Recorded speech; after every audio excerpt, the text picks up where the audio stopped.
Hey. Hello?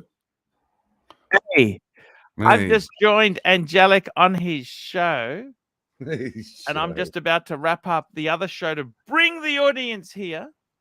So I tell you what, let's do that.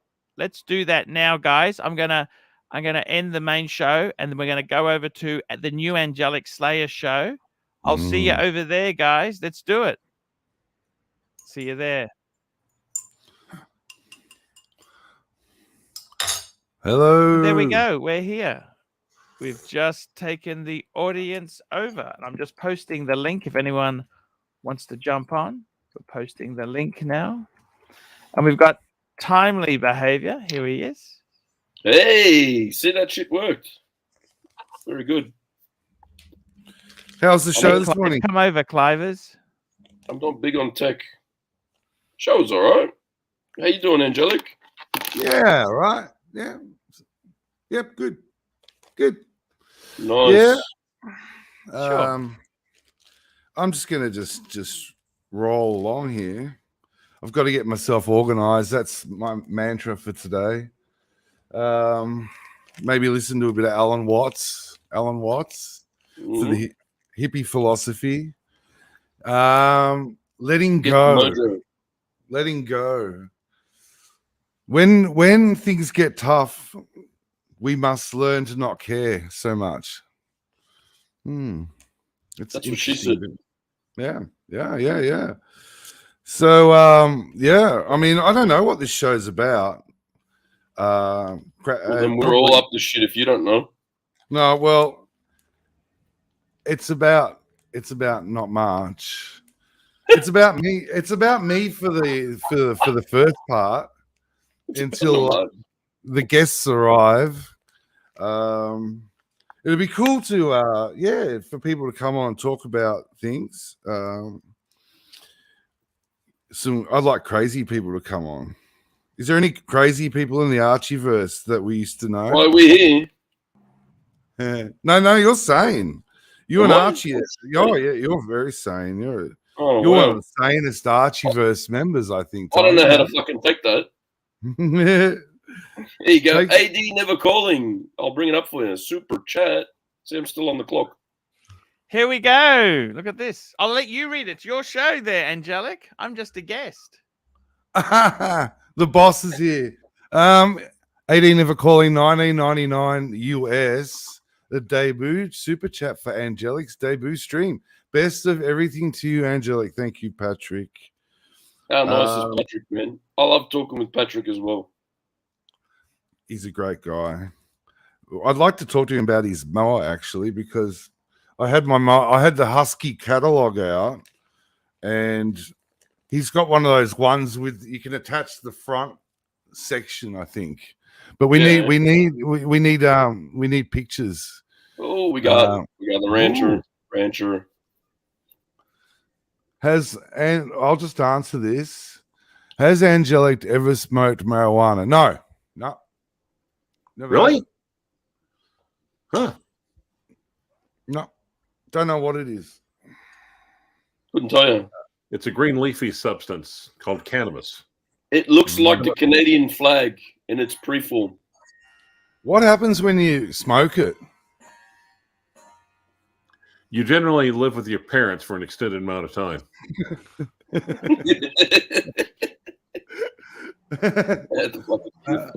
I'm not gonna ask anyone to confirm that, but there's someone on this I suspect probably could, but we're not gonna go there. Ooh. Also, I've heard Doritos taste really good. Doritos are yummy. The munchies. You start eating stuff. That's best Doritos ever. Now, Crappy Luxury is saying at Archie, no rinse, no crappy. Good. Let's keep it that way. Where is Crappy? Where is Crappy? Is he in the chat? Well, if you really wanted to, you don't need to wrench Crappy for Crappy to be here. Super chat from Toyota Mo. Toyota Mo, good luck on the new show, Angelic. Thank you, Toyota Mo. Hey. I don't think Crappy needs a wrench here. on this show. No. Unless he comes on. I think Crappy needs to put something on his channel and audition for the wrench and Crappy's explain got a channel? Yeah, audition for the channel on his channel. I've got a question here from Big Dog. I'm gonna answer any questions music related. Which Marshall head is that? That's a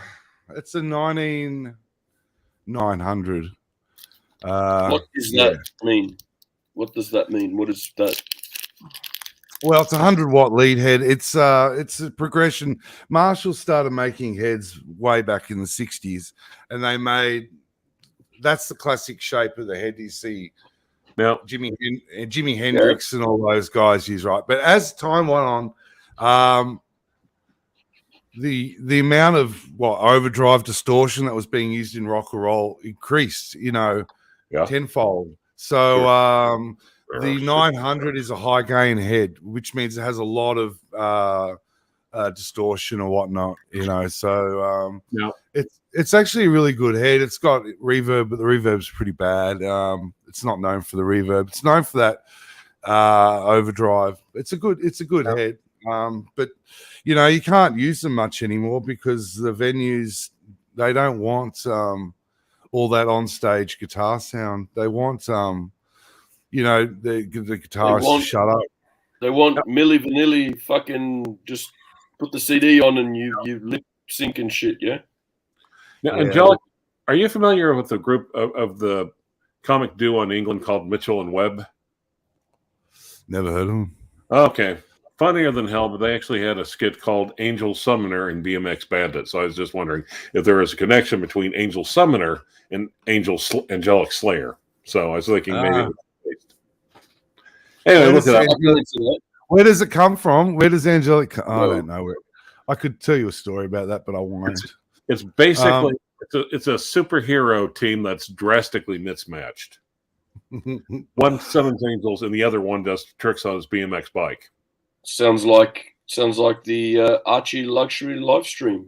We all misfits that come together with superhero powers. The Angelic there's a show. There was a show created in the. Is anyone into anime or manga? There was a show created called Angelic Layer. What the premise is? The premise is that they have these little dolls that they can mind control. They control with their minds. And what happened was that when I had very young kids, I thought. Oh, I remember that. There was a scandal on that, wasn't there? I don't know. There's always. I'm not sure about that one, but maybe Sailor Moon or something. My daughter could probably tell you. But what happened was I went to I was bored of what the kids were watching on the TV. And I thought, can I find them something a bit more interesting? So I went up to what was then, because everything was on CD and DVD in those days. I'm allowed to ramble on my own show, aren't I? Yeah, go for it, man. It's yours. Whatever you want, man. Whatever you want. You're in charge, man. This is Angelic hour. You go hard, son. Whatever I have to read the super chats. I have to read. You got to do that. That's Archie's job. Don't read the super chats. Hey, Archie, get on it. Bring up the super chats. Come on. I'll get Next thing you know, he's going to say, "Timely, that's your job. Bring up the super chats." You get some good luck there. Anthony Napoli, $2. Angelic showing my support. Have a great show. That's fantastic stuff. Thank you so much, Anthony. Thank you. And of course, before then. But see, people get mad if you don't read them. But if I do animal noises or anything to draw someone's attention to it, for them to, basically do their fucking job, then they get mad at me. So, nope, sorry. Fucking hell, Clive, why are you going to bring the attention to us to do our job for? Not us. What do you mean us? What do you mean plural? Also, I'm just trying to make it less. Eddie Never Calling. There's a large super chat. I think that's a super chat for high karate. Yeah, we got a high karate, that shit. Come on, I'll fix that for you, Angelic. Come on. First one's free, okay? Ready? Na, na, na, na, na. Baby super chat, baby super chat. Na, na, na, na, na, na, na. Baby super chat, baby super chat. Bring in some super chats. Let's get this thing happening. Super chat, baby. Super chat. Let's get this on, baby. You know, she's about to lift him up with the nape of the neck saying, "Fuck me, little man." No, how is And we're live. We're back. We're back. Oh, how is Mr. Smelly going anyway? He's doing okay. He's doing okay. He's doing Patel okay. Philippe, $5.50. Super chat. Super chat. Super chat. Frogstar. Patel, Philip, Angelic, would you ever join a Silverchair cover band and play their greatest album, Frogstonk, live on the ArchieLuxury channel? No, I'm not into Silverchair. No. well, they're saying Toyota Mo also had a super chat. Oh shit. That of course someone missed. Oh, that would be me. No. Oh, Archie missed it. Yeah, Archie. That's the one. Yep. Toyota Mo. Here. What are we going to do about it? We should take his wrench. Good luck on the new. I might jump off there. It's a bit. I'll just jump off for a bit, okay? No. Yeah.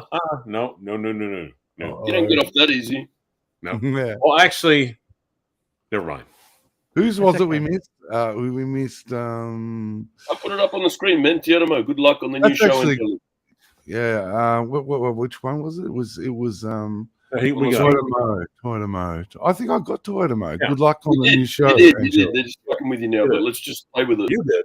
Yeah. Anthony Napoli. Yeah, that is a good song. Walk in Straight Lines. I thought that was a great song, actually. Now, Yeah, Pavel- very Pavel talented brings up guy. a good point. When you actually need to get laid and realize the dating apps are 100% mental cases, you'll get a local. What's a local? A local gal. Either that or a local. There's another super chat. You know what? Actually, Archie. I've got a story about that, actually, about dating apps, but it's not me, it's my son. But I'll tell the story because Yes. I think Before you do that, Ron the Shrink. Angelic, what modern indie alternative bands do you respect? None. They Not say even myself. the avatar is an Australian shepherd. Notice he said That's ass. that. Australian, like it's They're, an ass they're, Australian. they're an interesting dog, those. There's one up the street, and I live in a suburban area, and he wants to run around because he's a sheepdog. So Well, see, both what he up wants and to down. do. What he wants Come to on, do is Daniel, basically, keep up with the super chats, please. You got Patel Philippe, $5.50. I know you're out of practice, but fuck, come on. Patel Philippe, $5.50 Canadian. Angelic, do you think Narc has earned more tips at the chicken shop today than Archie did on his show, which you're beating right now? is he beating the show? Is he beating Narc? Is he beating himself? I don't know. It's a little vague. Hang on, Angelic, do you think Narc has earned more tips at the chicken shop today than Archie did on his show? Narc, has Narc been on today? No. That's He's at the no. fish and chip shop, the chicken shop there, because he's Greek, right? So he's at the takeaway. That's what he's saying. He's taking the piss. Oh. I'm going to give more value to Ron the Shrink. Okay. Oh, by the way, Ron the has Shrink. anyone watched Full Me in a Kunk? Any of those specials? What? Kunk on Earth. No, I can't say I have. Okay, never mind. Watch it. Watch Okay. it. It's Border goddamn- Collie, yes. Border Collie, Scotty. Border Collie, great dog. Ron the Shrink, bands, modern indie alternative bands do you respect? I love that song. It's been in my head for a few days now. Do you know how songs come back into your head and the song just sticks? Yes. And then you have it there for days. It comes out of the blue and you don't know why. I had that song Fade Into You by she's Hope Sandoval. Do you know Hope Sandoval? I can No. bring her up. I'll bring her up. Does she Let's float? bring her up. She's beautiful. Nice. Well, Anyway, guys, I've got to get to bed. I've got early court, so be hang on, well. you got to wait. Check out Hope Sandoval first. Archie, you still there? Yes, sir. Archie, I Yes, want proof sir. of life. Proof of life, Archie.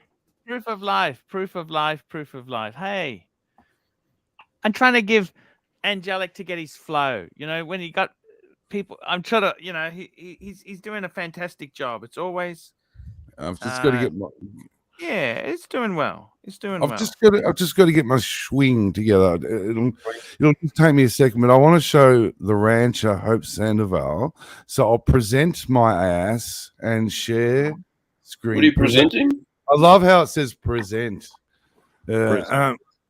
Share Super chat. screen. Super chat. Super chat. Patel Philippe, $5.50. Angelic, would you consider joining the ArchieLuxury Barbershop Quartet featuring Paul Pluter, Dirty Danny, and Powie? Good question. Oh wow. So she's a 90s. Oh, wow. She's just Beautiful. Yes. that Wow. song. She's Fading, that fucking song is beautiful. It's just, I really recommend anybody go and have a listen to it. It just, oh. No. Okay, lads, I've got to start getting ready for work. Yeah, Thank you, Angelic. I want to wish you all the best on your show. Archie, I'll see you first thing Thank tomorrow. you so much. Thank you Maybe so much, tomorrow. sir. Which channel should we be on there? Tell me that. For what? Tonight or tomorrow? Tomorrow morning. Tomorrow. Our tomorrow. You can come back on this one on the main. No, the main channel. The main channel. Okay. The one we were on today that we swapped to. Yeah. Okay. Give that a couple of weeks and see how you go. Okay. Yeah, Yeah. but Ron, Imagine, how long is that worth in the long run? I mean, Good night. Goodbye. Love you all. See you later. Thanks, Timely. Thank you. Yeah, mate. Yeah, Hope Sandoval. The band was Mazzy Stars. Her and her so her if I friend. want my marriage to be cursed, I should play that song. Is what you're saying, right? I'm not going to say it. I'm not. All right, poor bastard. Poor bastard. Oh dear, marriage is tough. You know, I think I said I let something slip yesterday about marriage, and sex, and hello, We got this. Hey. Thanks hey, for having Diz. me. Do you like Congrats on the Mazzy? show. Did you like Mazzy Star? I like her song, Fade Into You. Yeah. Super Yeah. chat. So, Super chat from Patel, Philippe, 550 Canadian. Archie Fiker, why are you complaining? We have 70 viewers. This is the same as Dungeon Times. All we need is Narc to interrupt Angelic 50 times. Yes. Well, you know, I think to get Narc on, he has to feel it. You know, he has to feel it. This? How long have you been growing that beard? how I'm doing growing it? How long have you been growing that How beard? long? Sorry, my hearing. I'm old. Oh, shut the fuck up. I Sorry, think, let me help. Shut the fuck up. Was that you, that thumbnail? That's you, the thumbnail on the birthday stream. Yeah. What a beautiful boy. Yep. Thank you. Beautiful, beautiful, beautiful, Oh, beautiful boy. Rancher, Oh, what a lonely boy. I Sorry, what didn't was shave since June. Since June. Gotcha.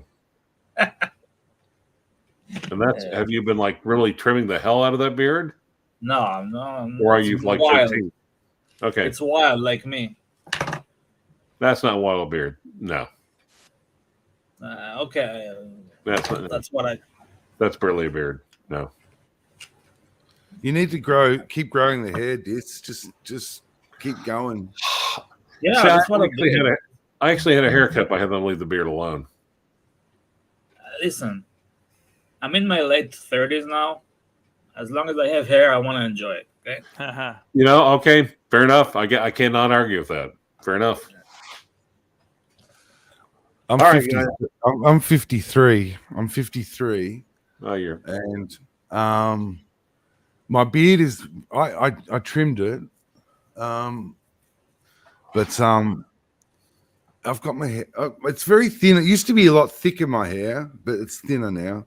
But I can still get it to be a bit indie rock. But it gets you get a bit old. A bit old. Pavel admires the way you toss your hair. I've been doing it a long time. It's the only thing I've ever had. It was my secret to success. Yeah, got me everything. And every time I cut it, I lose everything. Like Samson. It's true. If you rely on these things, you learn to need them. You can't live without them. But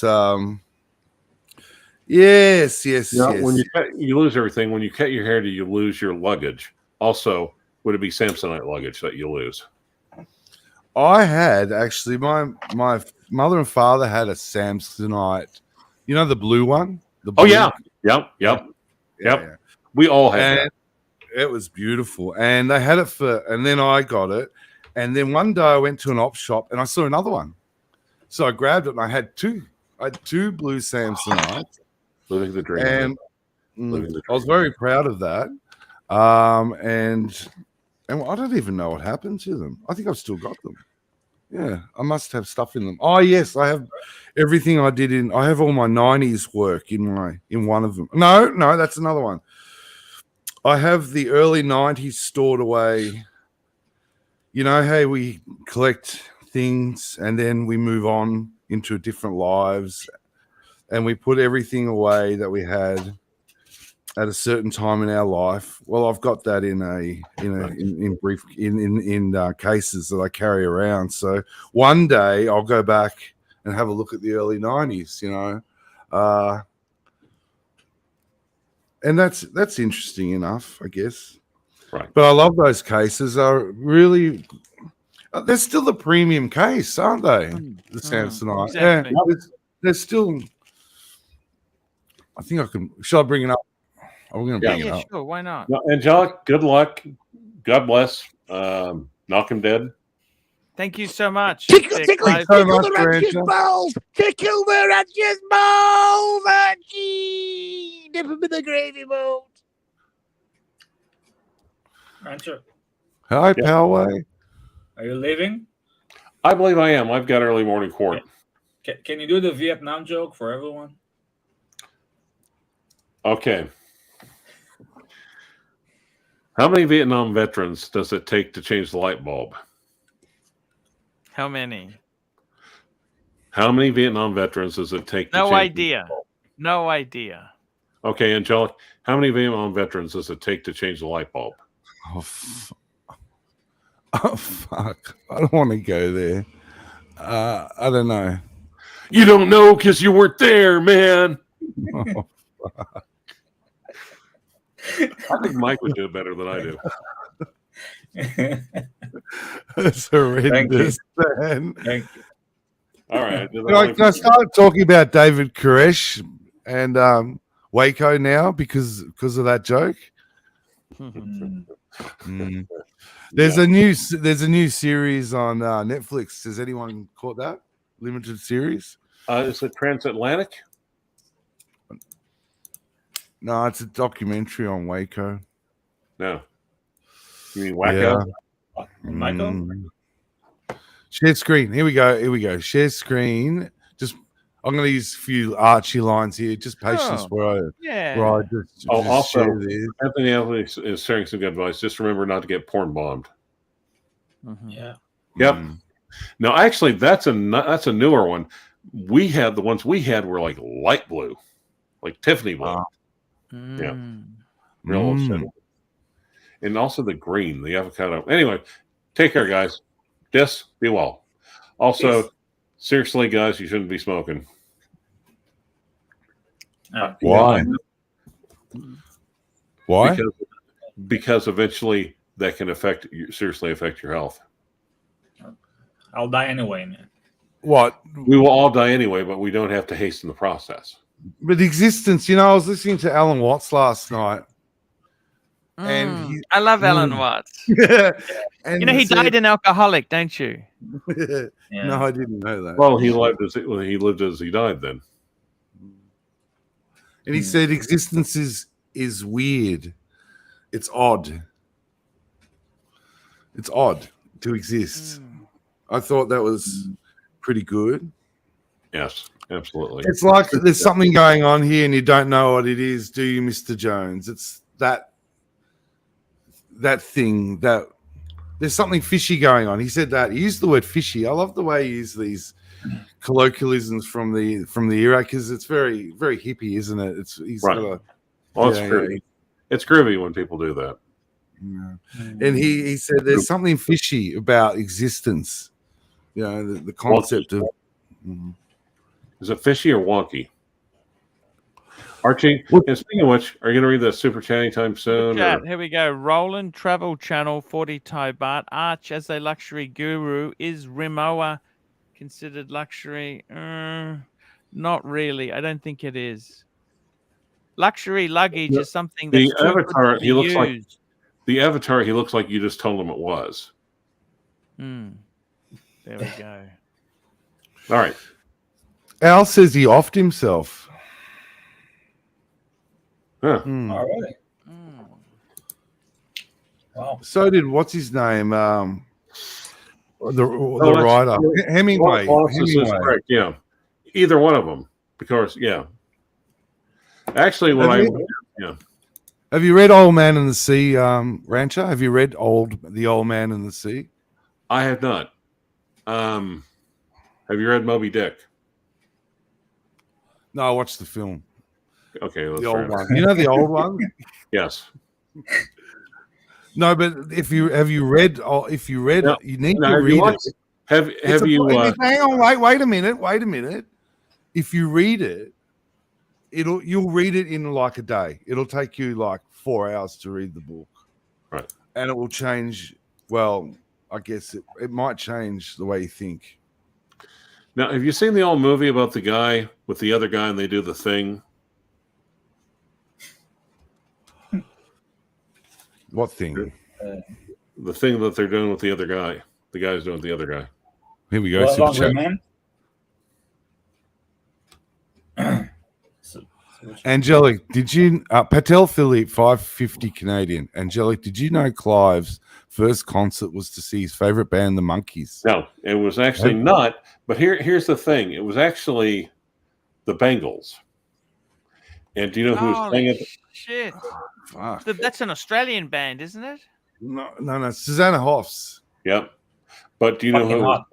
Do you know who was playing keyboard during that concert?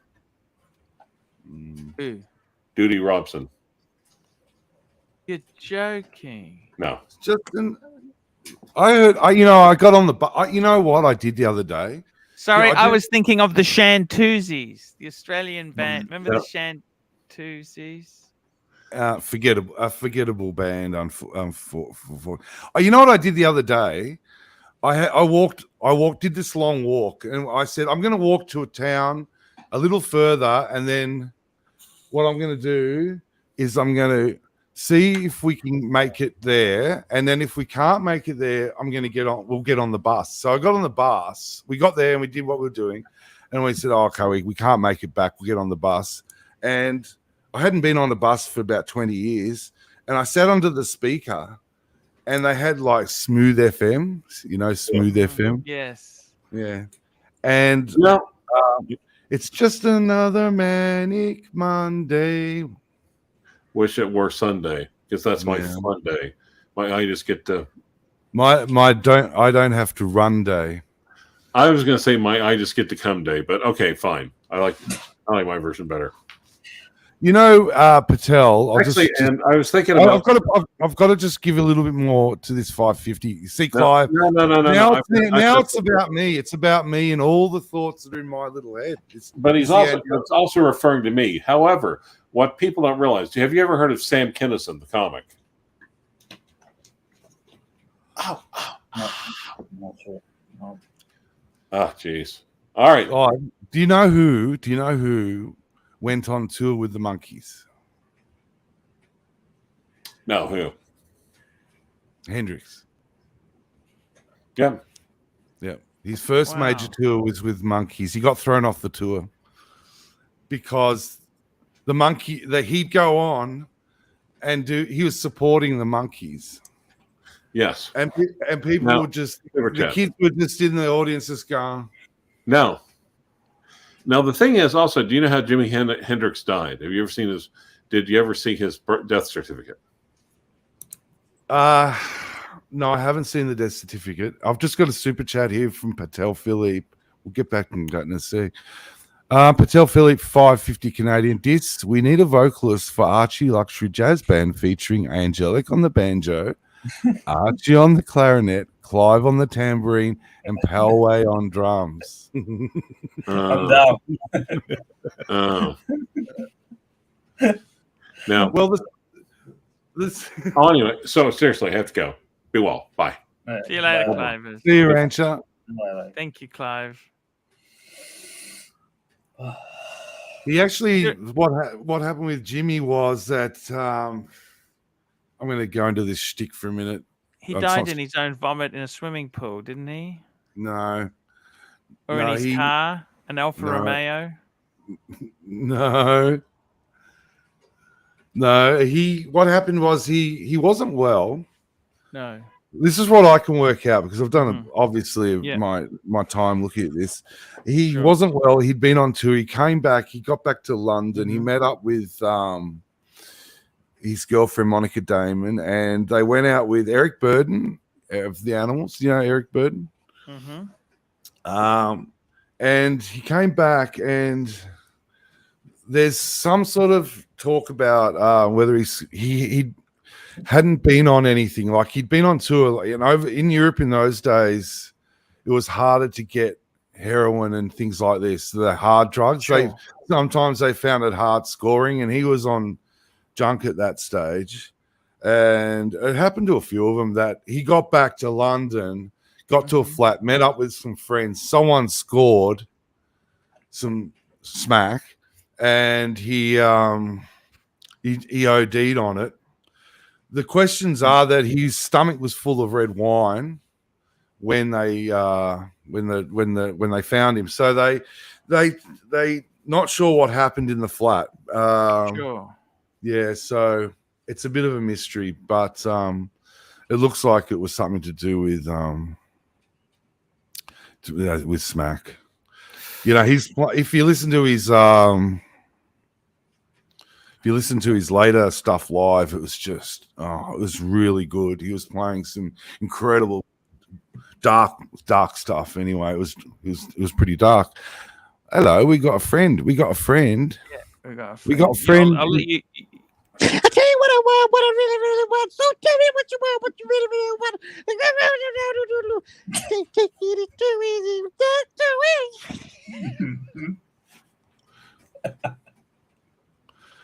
What's this comment here just before I do the super chat? Looks like low quality video.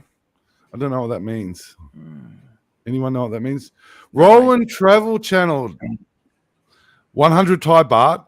Arch, don't you love to delegate? Soon it's going to be Angelic. I'm going to take the wife for lunch now. You run the stream. Fox off 2 hours early. Well, you know, Arch is doing me a favor. He doesn't really have to be here. I mean, you can fike off whenever you want. You know, I got to go to the dentist in about 15, but I'm staying here just to get the right yin and yang, you know. And I got to tell you, it's a very hard seat to settle into because it's you're doing a great job. Just take it cool, have some Calmex, it'll be all fine. Well, everybody jumped on and was like, wow. Yeah, I thought I was going to come on my own. I was like, Exactly. yeah, everyone's here. It's like, oh, do I talk? Yeah. Thank you for the. Well, you know, I'd love to be able to just have people come on, talk about their journey. Because if people come on and talk about their journey, a friend of ours might come on to ask some questions.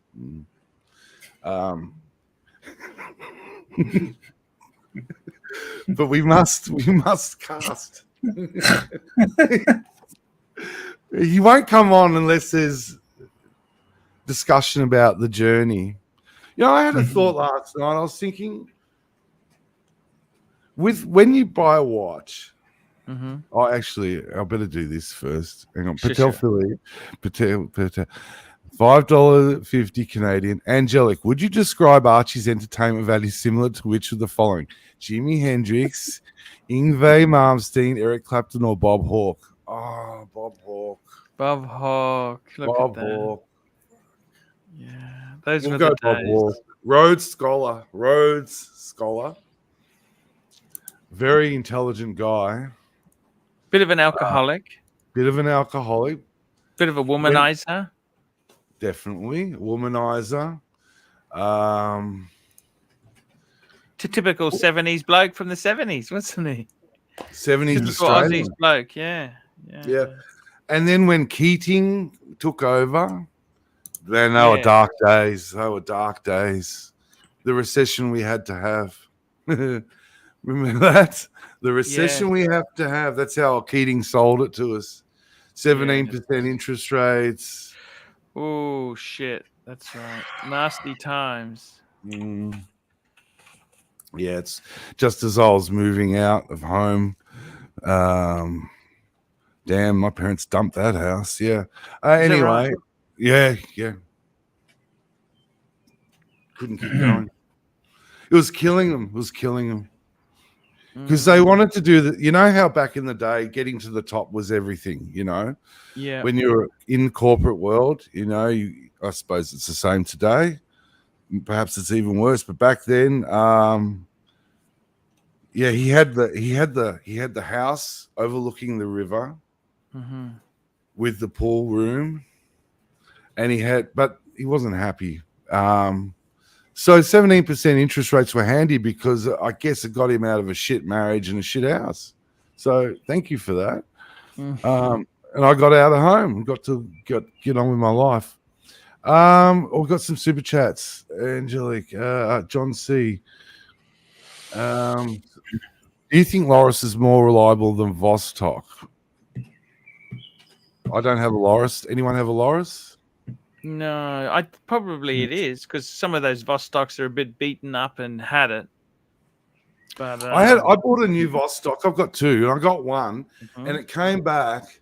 It came, and I wound it up, and it was working fine for a while. Then I left it, and it wound down, and then I picked it up, and it was actually the whole. I could feel the rotor rattle. The whole movement. The whole thing seemed to be. And I was like, what's the matter with this thing? So what I did, I put it down for a year, and because I didn't think it would work. Then I picked it up again and wound it. And then it started being normal again. But they must wind all the way down too far or something. Is that something with the mainspring? Hey, we got crappy now. All I do is when you see a new guest, click on the three dots there. Oh yeah, click the three dots there next to their name, and it says so that says that. So that looks like it is, and we'll just bring him on. Hello, Crappy. Yeah. Hey. Hi, Archie, Dis, and Angelic. Just wanted to say, have a good show. You don't need anybody else. Just have a big bag of potato chips and some Diet Pepsi, and you'll get through the 3 hours, no problem. Well, it's only a 1 hour show. It's a 1 hour, maybe a little bit longer. We'll see how it goes. Even better. I found my thrill on Blueberry Hill. What's up, Angelic buddy? I'm just here to wish you good luck on your brand new show, baby. Angelic. Hey, you know that song? Wow. You heard of a band called The Loved Ones? Never heard of them. There's a song called The Loved One. The chorus is, "Oh baby, I love you so." Yeah, who gives a shit, Angelic? Nobody cares. Nobody Hang on, cares wait. about I'm that getting shit. to the It's bit. your fucking show. You're gonna tell me what to do. It's your show, goddammit. Who is this fucking guy? I want you back. I can't go on. You know that song? Anyone know that song? Right. But that was the first single I bought when I was a kid. And on the B-side was Blueberry Hill. Hey, Hey, I'll just grab this super chat because I got to leave soon. Mr. Yee, $5. Archie, should I buy a Paddock 5230G for 40,000 for my 40th? I tend to travel. You buy it. It's a beautiful travel time. That's the white gold version. Ooh, Buy I it. like that. Buy it. Buy it. Buy it, Mr. Yee. And Patrick Philippe, $11. It wasn't me. It wasn't me. Watchtower. Princes kept their view while all the women came and went. Barefoot servants too, outside in the cold distance. A wildcat did growl. 2 riders were approaching, and the wind began to howl. Hey, wow, those solos in that are the greatest guitar solos I've ever heard. He went into the studio. He did it in a night with the guys. They went in, and he just said, "I'm going to just record this." And he did it. He started out with with Mitch, and he tracked the acoustic guitar part with Mitch, and then he laid those solos down. And Bob Dylan said he likes it better than his version. Yeah. Hey, Angelic, an Australian band I kind of liked, but they only had one hit here, was the Divinals. Yeah. What was the hit? The singer, Christine Amphlett, was extremely sexy. Chrissy Amphlett, yeah. But I understand in Australia she was a really big star. She was. Yeah, she's huge. Divinals. That was I Touched Myself. Mm-hmm. I touched myself. Punchline. I don't want anybody else. When I think about you, I touch myself. Oh, that was. I touched myself. Yeah, a pretty full-on song. Oh, it's a really good song, and she was terrific. Yeah, she was. Yeah, she really. Well, that song was just, it's wild, They don't write songs they don't do songs like that anymore, do they? I mean, where do you get the songs anymore? Where do we listen to this stuff? That's what I'm trying to work out. I can sit on the bus and listen to Smooth FM, but it's like going back to 1989. But there's nothing new. They just replay the backbeat, write some new lyrics to it. They pay the original artist for the backbeat, just to have music. Is it true that? Yeah, I'm sorry. Is it true that ArchieLuxury had a Kylie Minogue bikini poster on his wall? He was very tall, 6'3", I think, right? Kylie, she had the gold pants, the gold shorts. Sorry, little shorts. Yeah. She actually lives down the road from me. She lives about. I dox myself. She moved back to Australia, and she lives just down the road with her family. I haven't seen her, but I know she's there. I know. Well, we'll just check the chat here. Super chat. Do a live remote. Just go knock on her door. Yeah, Gonzo stream that bitch. Let's go. Listen, I'm a Nick Mason drummer who's really working hard. I'm an expert Nick Mason drummer working hard to play YYZ perfectly, but I'm no Neil. Even just the extreme staccato and the perfection of it all. And I need one more drum. I'm this close to getting YYZ. I got all the hits, meaning every note, but you still can't sound like him. Well, Nick Mason's touring Australia. He's coming here with his band. They play the old stuff, They play Arnold Lane and all that stuff, which is great. I mean, I like to play that stuff to feel better about myself because it's not just easy. It feels good. That stuff is great. It's like touching yourself. You what? Is it like touching yourself? No. Pink Floyd is never like touching yourself. I mean, how fun is it to play drums while, the greatest guitar solo of all time is being played? Dark Side. It's fantastic. But my favorite band is Rush. Always will be for too many reasons. And man, oh man, they are good. Well, yeah, man. Yeah, I love Rush, man. Yeah, but I'd rather listen to a bit of California Dreaming, man. You know. Ugh. Oh, the leaves are brown. The leaves are That was brown. the worst. And Worst. That was crappy time for music. That was the worst period of any music. That was just the worst. The Are you worst. kidding? The Mamas and the Holy Papas. Shit, I'm suicidal every time I hear it. that's oh my god. Jesus. Dog shit. Worst. The worst period for music. What was 1965 to 69, 1970? 68, 69, 90, 68, 69, Yeah, 70, there was no 70. good music. 64 No, to 69. No, dude, who wants to hear Mamas and Papas? Seriously. Who We fucking have a cares guest. about the Cass dog? Elliot. Cass Elliot. Jeez. She died in those Ring- whining I'd rather hear harmonies. I'd rather hear Cass Elliot sing than Geddy Lee. No, well, you don't understand, Rush. You can't understand. You're not a musician to the level I'm that's sorry. required. It's like they're like JLC. They're the watchmaker. They're the musicians band. Angelic, we have guests on the backstage. All right, I'll exit. I enjoy. Stay if you want. You don't have to go. Well, I got to run into the grocery store. It's getting late, and I just wanted to. I'm just so happy for you to have this. And what I'd really like you to do is come out of your shell, Angelic. Come out of your shell and be angelic, baby. Now that you got the nervous beginnings off of you.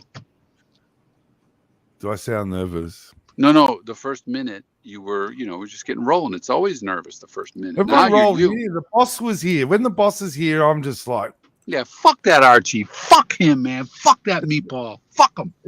he's the boss.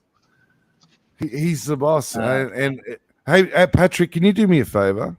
Yeah. Can you take a photo of that mower?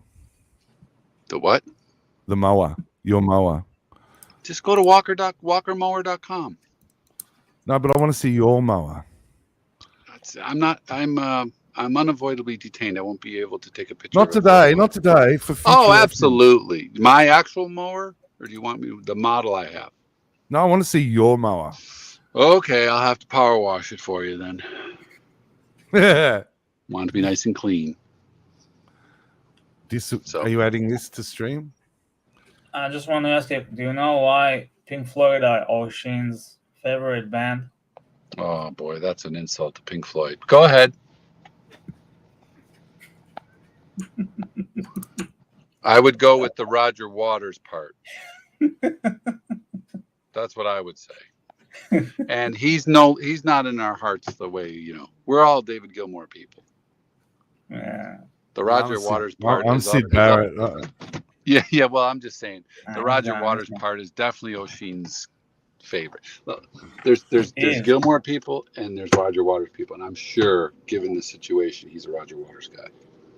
Tim Gilmour, man. Yeah, am I right?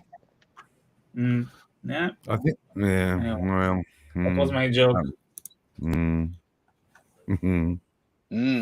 right, man. Well, listen. I think I remember you, Angelic, when you were on Archie, but I'm not really sure, because I don't remember anything. But You're fucking hard. You're fucking hard, Patrick. You know, Mike was pretty upset about an hour ago. I think you're like, from what I remember, from what I can recall, I do think you're probably a pretty cool guy, but I just don't remember. But anyway, good luck, and I really hope. All the leaves are brown. Good. I just hope you have I hope you have a really good stream, man. Okay, I gotta go. All right, I'll be right back. And the sky is gray. What was that Bye-bye. Patrick said? You have only musicians can appreciate Rush. What was that, or something? Or? Yeah, I've I never don't know. look. I I don't think know. Rush. Maybe I'm too dumb. Maybe I don't have the IQ for Rush. It's all that 7/4 shit, Da-dun, da-dun, da-dun, da-dun, Yeah, da-dun. Tom Sawyer disqualifies them from any fame or claim of greatness. If I was going to say music from that period, I'd be see. Hey, Angelic, No. I got to shoot off. I got to go to the dentist. Can you ask them about? Are you getting any more gold? No. I just want to make sure my teeth are okay. Angelic, it's a pleasure. Thank you so much for coming. You going to come back tomorrow? Yes, sir. Okay, that's good. That's good. Don't let them scare you away. We love you, man. Thanks you, Dis, for supporting Angelic. He's a good soul. He's a good soul. He's a good guy. And also, thanks, Crappy, for coming on as well. I appreciate it, man. He's a good guy. He's a really good guy. And Dis, Crappy's think great. about maybe we'll get a show for you once or twice a week, whatever you want to do. I'm trying to pump it up. I'm serious. You get a show. You get a show. You know what I'm saying? I'm trying to pump it up and see what we can do. You know what I mean? It's just got to be in the right groove, and no pressure, no pushing. I'm just telling you. You know. So I'm gonna jump off. Thank you so much, guys. I love you. Okay. And please wish me good luck. Yeah. Please, Good luck. No please. pain. Are you getting? You're not getting a grill. You're not getting a grill. No. I just want to do a checkup. Just want to make sure my teeth don't fall out. It's like my hair that I've lost. You know. Archie's Diamonds and gold. Archie's really not going to a dentist. He's going to an exclusive townhouse event. He's in the secret club. Secret club. See you later, guys. Bye. Bye, boss. I just want to. There's a couple of people in the chat made some interesting comments here. We should get to them because I love music. Music's cool. We have to get. What's this? Spread your wings. Spread your wings. Yeah. Sorry. No, I don't wanna, run your show, but we have the super chat we didn't read. Which one? By Roland. Yeah, man, I did that. I did all the leaves are brown, man. Yeah, the sky is gray. Yeah, I walked into a chair. I went for a walk. Yeah, I don't know the lyric. How does it feel? How does it feel to be on your own? And now I'm sounding like Bob Dylan. Maybe Mike the Snake is Bob Dylan. Maybe not. Is that enough to 40 Thai baht? Or do you want more, Roland? I think it's enough. That's enough. Yeah. What was this? What was this? Hang on, there's some. What's this? Yeah. There was a obscure reference to Queen. Spread your wings and fly away. Oh man, it's so fucking garbage. I used to listen to Queen. I really fucking hate Queen. Can we go on Queen hate rant? Because I want to piss everyone off. I used to listen to Queen. I had a friend that was into Queen, right? But I was always like, oh, yeah, they're all right. But yeah, it's sort of, it's very contrived, It's very important, It's like it's important music. And anyway, one night I was at the local pub, and there was a these guitar guys are doing a duo thing, but they said, "Oh, we're going to do Cutting Heads. Anyone in the audience want to play some guitar?" So I said, "Yeah, man." I was half pissed. I was pretty pissed. I said, "Yeah, I'll jump on." So I jumped on the other guitar, and we're just playing all this shredder shit. And then I had a few more drinks, and we left the pub, and we were walking down the street. And next thing you know, I was on the ground, and I got back up. And what had happened is the guy that I was stirring up about Queen actually come and king hit me. He was my mate. He king hit me, and I was on the ground, and I had another mate that stepped in and said, what's going on? Yeah, so I've got to be careful with Queen people because they get a bit upset. Yeah, that is amazing. Radio Gaga, Live Aid. That whole gig's amazing. Why is Brian May a dick? Patrick says. Why is it dick? He's an astronomer. Yeah. Well, he's very accomplished. It's always so accomplished, Queen, It's just wee, there's all those overdubs, and it was a thing. It was a big thing. It was very, but it has such an importance. What do you think of Queen? Crappy? Well, I think that Bohemian Rhapsody would be on the list of the 10 most overrated bullshit songs. And I don't have any interest in Queen. I don't understand why Freddie Mercury would perform just wearing a jockstrap, running around on stage like that. I mean, seriously, something's wrong with that, presentation-wise. And I know Brian May is a genius kind of guy, but he's not one of my guitar hero guys at all. No, I don't listen to his music at all. And honestly, I don't like the tone on his guitar. It's I saw an interview where he said he got his tone from Rory Gallagher, who he admired, but I don't see the similarity at all.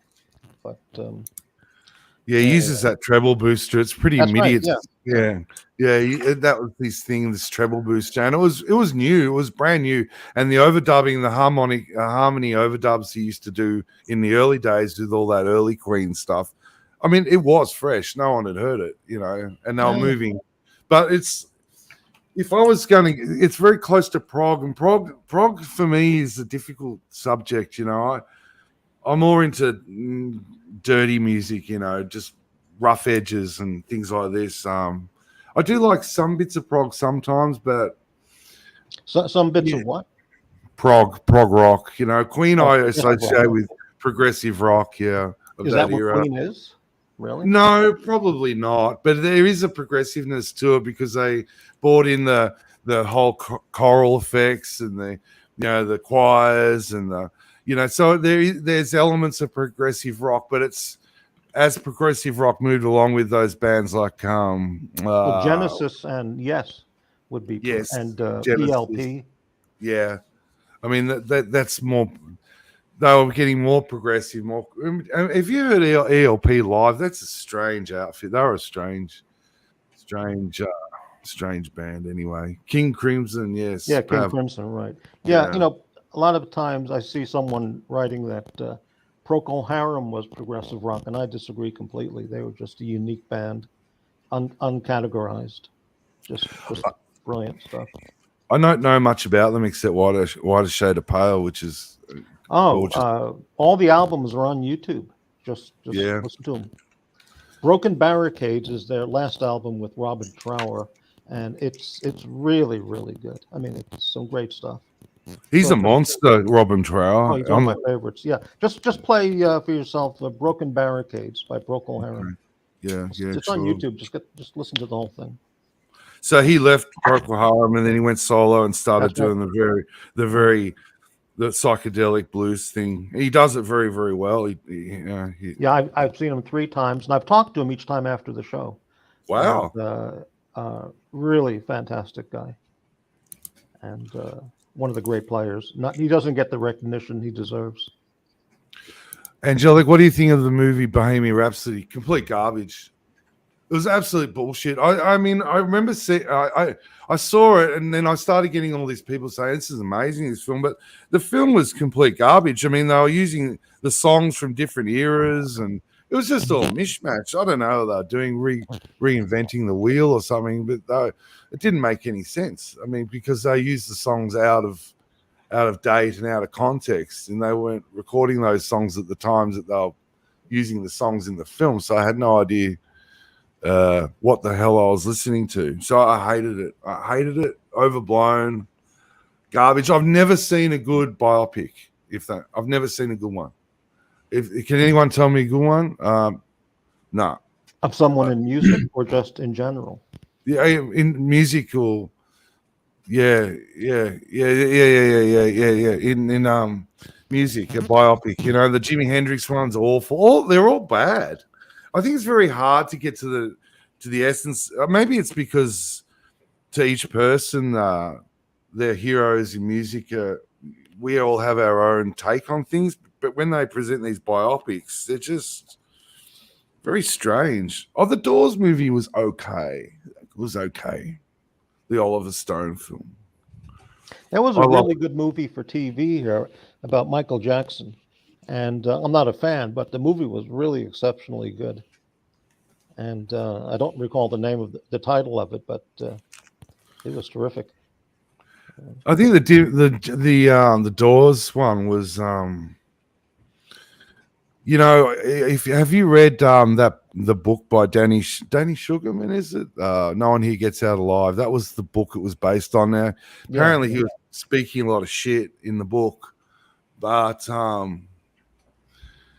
yeah, there's a lot of they were an amazing band. They're my favorite band. I think the Doors are my favorite band. Yeah, just totally interesting. Did you listen to their songs after you know, After Jim kicked the bucket? Yeah, when Ray's singing on he's not at the keyboards, and yeah, it was pretty good. The last two things that the Doors did they were okay. They were okay. I didn't like Doors of the 21st century. Was that what it was? You know, he came out here, Ray Manzarek, and we rushed into town because he was doing in-store. My wife met him and got a guitar signed by him, which I had for years. But I just found I love Jim. You know, the theatricalness. I love his voice. You know, I don't know. The Dirt on Netflix. Yeah, it was all right. I'm not Motley Crue. The Dirt? That's Motley Crue, I think, no? Yeah, Motley Crue. Oh, that was shit, man. Yeah. The only Motley Crue song I like is Home Sweet Home. I'm on my way. Have you listened to others? Yeah, I've heard like things like, you know, I heard the hits, you know, but I equate Motley Crue with Poison in those kind of bands. You know, for me, I'd rather listen to Dokken. Respect. Mm. Okay. Do you know Dokken, Crappy? Yeah, I know the name. I don't know any of their stuff. George Lynch on guitar. Yeah, right. Yeah, great guitar player. Underrated. I just watched a video about him yesterday, and yeah, I don't know anything outside of that. I didn't know anything about him. Yeah, really, it was one of the original like shredder guys from the era, and you know he just just a great guitar player, really interesting. You know, for a brief time in my life, that's a band that I wouldn't have known except for people like I remember I went to I started my first job at an insurance company in the city. I met this kid, and he just switched me on to a whole lot of stuff. Don't you love that when someone just switches you on to stuff? You know, I loved that. He gave me a bunch of Dokken, he gave me Scorpions, which I'd never heard of, and a bunch of Japanese rock and all this stuff. And he was just, I miss those days where people just put you onto stuff, and you know, I love that. I really. What's this? LA Meth. Hang on. I'm just looking at the chat here. Anything else? Yeah, Val Kilmer as Jim Morrison it's pretty good. He did a good job. Yeah, I couldn't watch it now, but at the time it was interesting. The path of excess, the William Blake comment leads to the palace of wisdom or something. The road of excess leads to the palace of Arthur Rimbaud. I know what you mean. Yeah. All that stuff. What Winds of Change? Yeah, Winds of Change was a later one. That was their hit when everyone got to know them. But the early stuff, there's a double live album of Scorpions. It's from the 81, 82 era. They're doing all that. Here I am, down, rock you like a hurricane. Shit like, it's just his voice, and they go back into the 80s. They had that guitarist, and he's amazing. The original guitarist for the Michael Scorpions. Schenker? No, before him. Yuri. Oh yeah, I know who you mean. Yeah. The guy with the funny shaped guitar. Yeah. And he was so Can't think of his Hendrixy. name. He was so Hendrixy. If you listen to their stuff Yeah. from the 70s. Uli Roth. That's Uli him. Roth. Yeah. Yeah, he's great player. Great player. Yeah. So, Angelic, what's your opinion on Kraftwerk? This is number one group, maybe. I don't really shit. I was trying to play guitar. I missed it.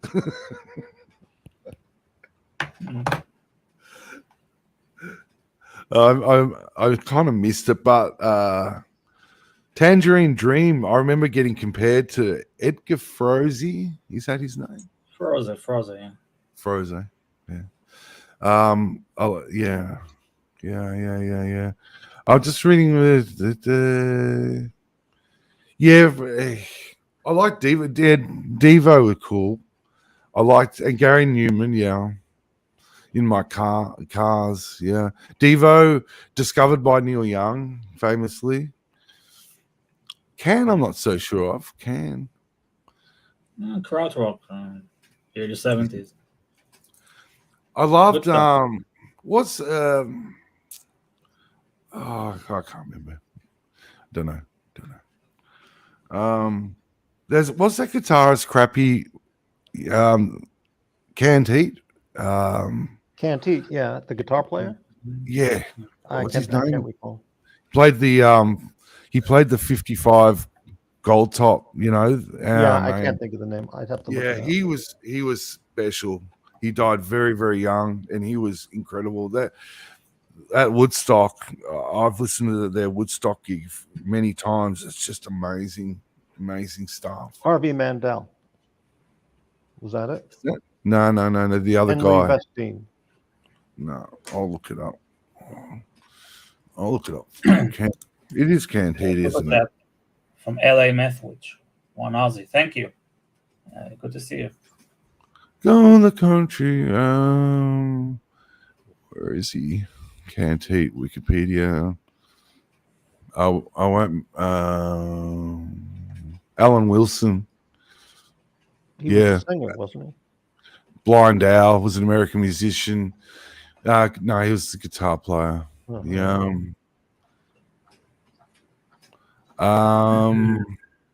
Yeah, he sung as well. Yeah, he sung the hits.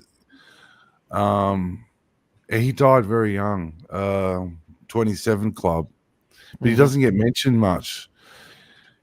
Yeah, he was a real blues aficionado. He Right. really, Okay. yeah, he studied the stuff. Like he was really deep into it, and amazing guitar player. Yeah, beautiful slide guitarist. Is this the greatest hits of the 70s? Most of your intended audience is dead. Well, it's harsh. It's harsh but fair.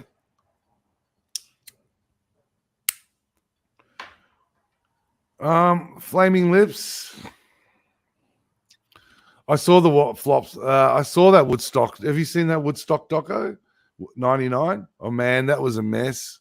Yeah, I've seen it. It's yeah, that was some hell of a gig that was. Yeah. Flaming Youths, The Cure, I love The Cure, Sonic Youth. Yeah, I love Sonic Youth. Yeah, The Cure are amazing. Depeche Mode this week. Yeah. So have you been playing your guitar much lately, Crappy? No, not at all. And did you get a Strat? Was it a Strat? Yeah, I have one, but I haven't played much at all in the last 2 or 3 years. I don't know. Yeah, sometimes it's hard to pick it up, isn't it? You know, when you get comments like, is this the greatest hits of the 70s? Sorry, Laura. I was gonna do a show playing the greatest. I was going to play on guitar the greatest hits of the Mamas and the Papas, but now I've been talked out of it by AD Never Calling. You know, do you think the guitar is dead?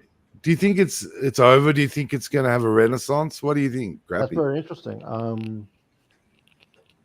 I don't know. I don't know anybody. I don't follow contemporary music, but I don't know anybody who's a famous guitar player now who hasn't been. I mean, at least more than 10 years ago or so. I mean, so I don't know. They don't really come up in bands anymore, do they? There's just like Joe Bonamassa and these kind of guys. Yeah, right. Yeah. They tour, they're almost bred into it. Joe Bonamassa, wasn't he? He's been involved with the scene since he was very young. Yeah. Hey, I had this thought. Maybe this is garbage. I was thinking about watches. And I was thinking, do the reasons behind why we buy watches, because it seems to me there's many different reasons that we buy watches. Some watches we buy because we think that they are correct for us, perhaps. Some watches we might buy because we want to be correct for that watch. And some watches we think perhaps we can make it to be that watch. Like this all began because I was looking at that stupid Piaget Altiplano, and I was thinking to myself, what would I have to be to actually wear that watch in public? You know, what would I have to be? Like, what sort of person? You know, how would I have to look? So sometimes do you buy these watches like because you want to be a certain person? Or why do people buy the James Bond Omega watches? To celebrate James Bond? Do they feel like James Bond when they put on the watch? Higgins would be the guy to ask on that. But. Does it reflect does a watch reflect our personality? So if you go and buy a skeleton watch, that when you look at the dial, it's very busy and complex. Does that suggest that you want to be a complex person? That you're it means you want to be like Skeletor. Yeah. Yeah. What's Anthony Napoli saying here? It looks all right.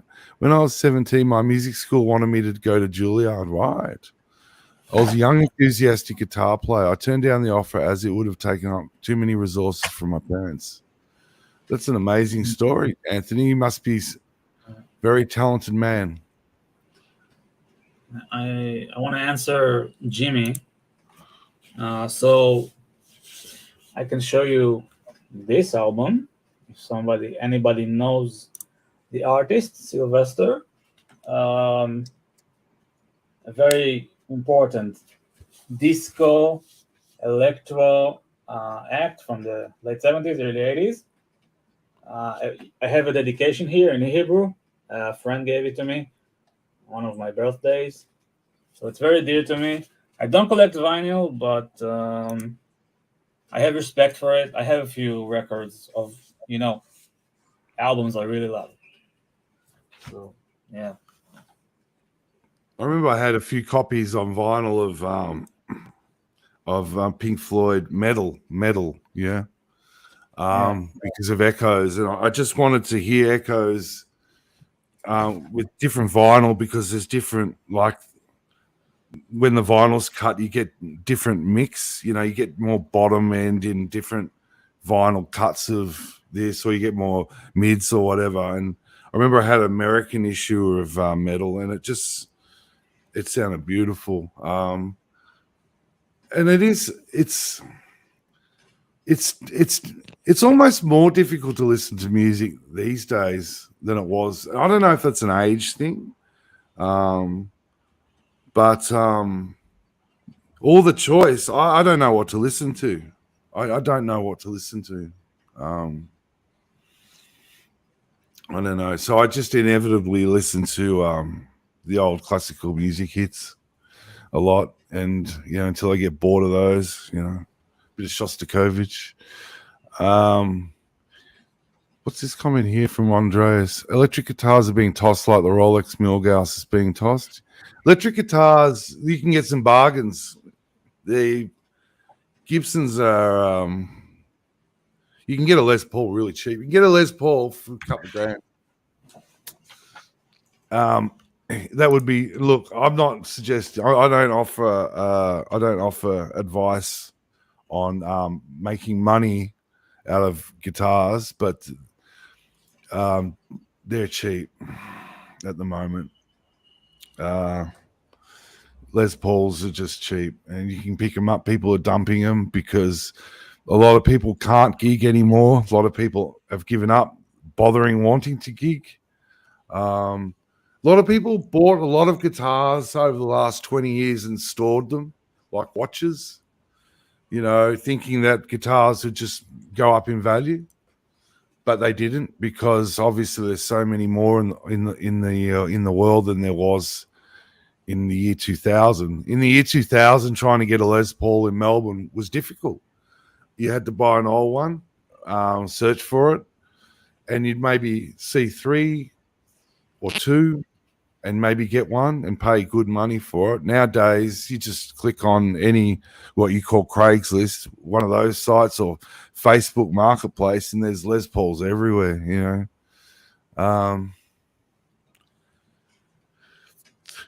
Yeah, there's no point being good at music anymore because I can't play anywhere. Well, there's not many places to play. No. LA Meth, Telecaster easier to play than Gibson Neck. I don't know. Crappy, you want to handle that one? I don't know why that. I think it would be up to each individual player. Yeah, I think so too. Thing about the Gibson Neck, it's a shorter scale. It's a 24 3/4 inch scale. So it's a baby. It wraps around a little bit better than the Fender necks. It has even on a Telecaster, there's so many different necks that they offer. So it's just whatever you like. I don't know which would be easier. I found in my journey that the Strat. I played the Strat for many, many, many years, and until I got sick of hearing the glassy tone because my style changed, because I was very much a Jimi Hendrix clone kid. I was one of these kids trying to nail down that Hendrix thing for a long time. And then I threw it all away and just picked up a Les Paul and just started making my own music, and it came out completely different. But I like the way the Les Paul feels. I like the thickness in the tone. It's a little bit thicker. I love Strats still, but when you plug a Les Paul in, it just sounds like an electric guitar. That it's a Strat has a sound, but a Les Paul's very neutral. So when you plug a Les Paul Strat in, and you get your tone straight away in a clean amp, you plug the Strat in, and you have those sounds of the Strat, the glassy pickups. You have that beautiful tone. You add a little bit of reverb, but if you plug a Les Paul in, it's more neutral. It doesn't necessarily have the tone that is as beautiful straight away, but it's a little bit. If you give it a little bit time, the Les Paul can grow on you because it has that neutral vibe and very even across the strings, where the notes are very even in the way that they bloom. When you play a note, the blooming of the note, it's very even. So I found that a Les Paul, I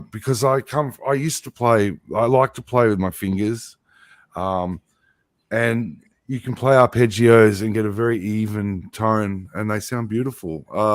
I really fell for the Les Paul, and I've played them ever since. And there's a couple of Strats around the house, and I've picked them up and I just don't know what to play on them anymore. You know, I wouldn't know. I saw O'Sheen's band. Should we talk about O'Sheen's band? I've No. not seen any videos of that band that he was in. It looked professional. I mean, it was professional. I mean, he was involved with something that was fairly well backed. Is he? What's his instrument? Bass or piano or? He plays multiple instruments. He can play. It's unfortunately he's a fucking loser, but he could play the bass and he can play the piano. Looking in, because I only watched a little bit of O'Sheen's band. Hello, I've got to just check. I don't know. It's he can join himself. Don't. Yeah. Hey, sorry about that. That's okay. Sorry for interrupting, Angelic. Is that ABC? Yes. Hey, how's it going? ABC. I can play piano. I can play the piano. Play the piano. I can play the piano. I tell you, I fucking played it. I fucking play the fucking ass out of the piano, man. I fucking play the piano. Angelic, can I tell you a secret? Yes, sir. I'm not ABC. Oh, you're O'Sheen. Oh, good day to the morning. Hello to the morning. I can't see who it is because you got the thing over. Top of the morning to you. Do you know If you like pop rock, they were good. Yeah, they're very pop rock. You know, I think they were pretty well backed. I think he was the guy that they got. I don't know how he got in that band or what the story is, but it looked like a bit of a bit more like the musician, less like the rock star. Like the other guys in that band, they look pretty rock and roll, and then O'Sheen looks more like, oh, I'm in this band, that's cool. I've got to hold down the bass, I've got to do some piano work, a bit of backing vocals. Didn't look like he was necessarily like the part of the nucleus of that band, but more of a guy that came in to help out and get and bring the band together with the stuff that they didn't have. So they needed a bass player, they needed keyboards, a guy that could do a couple of things, you know. It's a shame that he's a fucking loser. If you're out there, O'Sheen, yeah, it's a bit of a shame you're a fucking nutcase. But anyway, Maybe he can get a band together with Roger Waters. Maybe they can just fuck off. Yeah.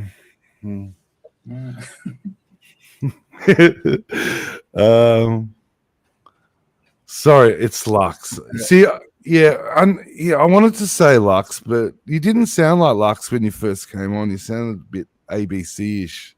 And there's an internal joke that me and ABC sound the same. I don't think we do, but it's going up. I like to talk to the chat here because it's always interesting. Flat 4 Angelic O'Sheen collab album. No. I'm out of music. I fucking hate it. I love music enough to hate it. Does that make sense? No. Yeah. Can I share something? Can I do a shameless plug for the ArchieLuxury channel? Yeah. It's ArchieLuxury related. I'm currently designing some t-shirts for the official ArchieLuxury merchandise. Can you guys give me your opinion on a first sample tasting? Hello, gentlemen. Yeah, sure. Hey, JJ. Hey, JJ. No, hey. How's it going? Hey, JJ. Yeah. How about this? Man on the fucking moon. It's great. No, I'll tell you what's wrong with it. What's wrong with it? The name ArchieLuxury is hard to see, and that should be first and foremost. Okay, I'll make it bigger. I'll make So it I bigger. would put the ArchieLuxury in a more prominent place, and the Man on the Fucking Moon less prominent or below, like you know. Okay, I'll adjust it. Right. Hey, Otherwise, could you all put- you see is Man on Should the I put it Fucking in Moon. What the quotations hell as does that well? mean? Like, quotation. Could Maybe- you put Archie's face on the moon as part of the moon? Like Ralph Cramden in The Honeymooners. Well, that would be very good. Okay, I can do that. Yeah. Okay. You want to walk around with Archie's face on your chest? Yes, Yes. absolutely. Okay, Definitely. I'll do that. 100%. I didn't know how extreme we wanted to go. That would be It might very be good. better All the if you way. put ArchieLuxury under the moon, like like underneath it, so it's like right side up. Okay. Cool. Might be just a little easier to read. All right. That's good to get feedback. His face on the moon, like Ralph Cramden in The Honeymooners, would be Yeah. hysterical.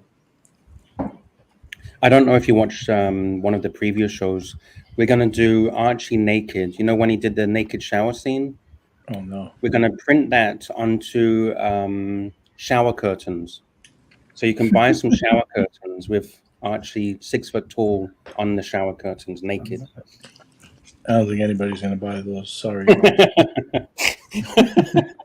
Yeah. Fuck me dead bedspread doona cover with a kind of like Archie with his mouth open, and then you Oh, can I cut actually have that one already. I got that one already. Do you want to see it? yes, please. It's only a tester. These are not finalized. I'll show you the bedspread. How about an official ArchieLuxury shampoo?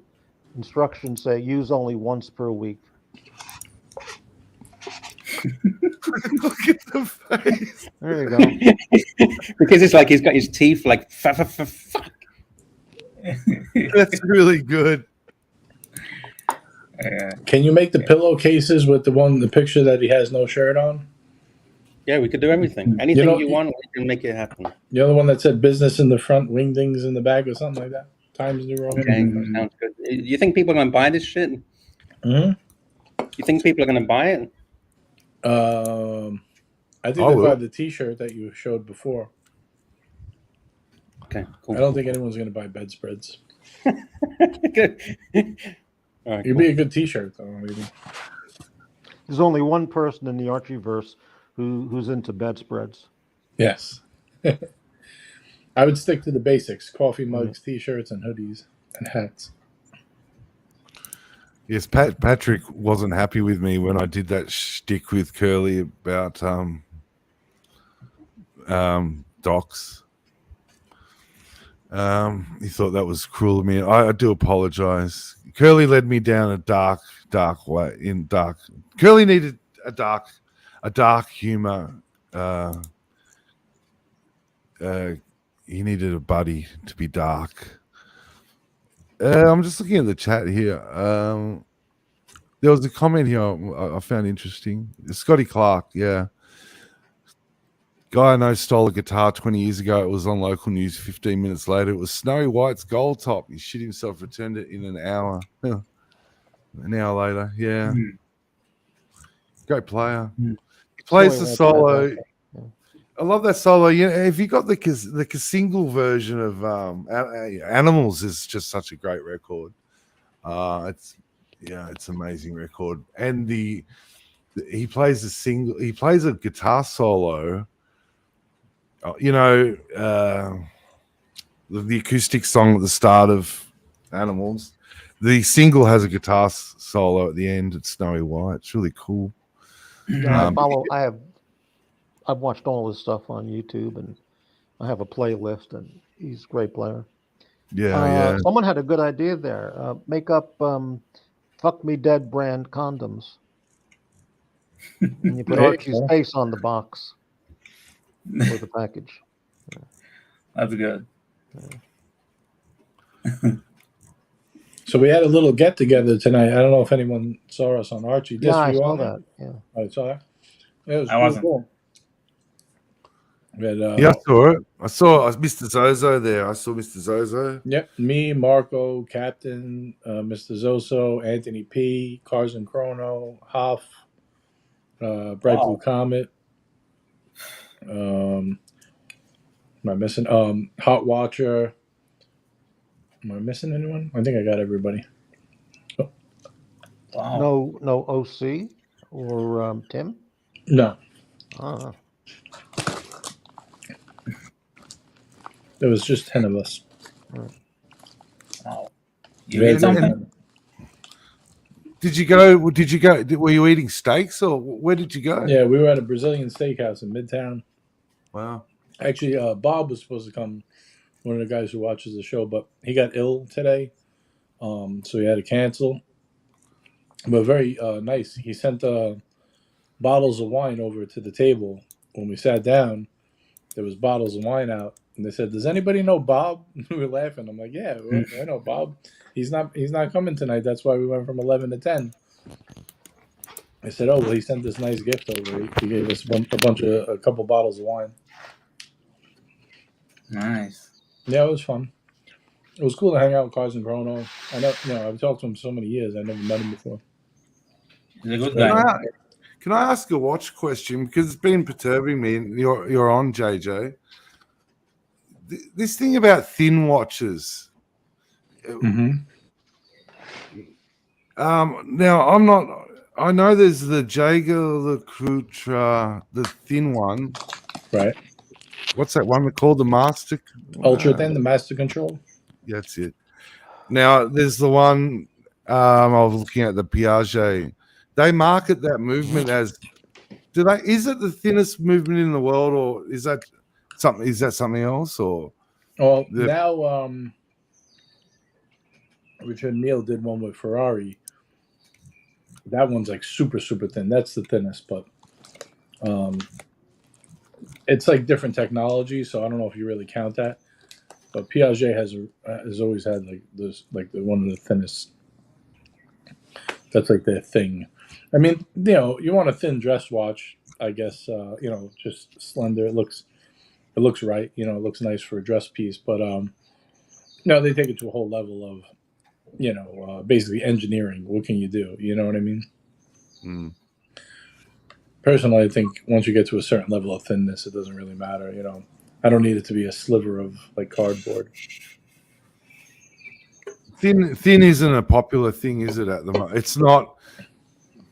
Men don't want thin watches, really. Well, dress watches are kind of taking a back seat to sport watches, so I believe that's pretty much. But everyone still, if you do like a dress watch, still appreciates a thin dress watch. I mean, that's kind of what you want, a slender, slip under the cuff dress watch. But with knitwear, I think what most watch aficionados, I don't want to say watch nerds, but they appreciate the engineering of how they get it, and a micro rotor makes it much easier to make it so thin.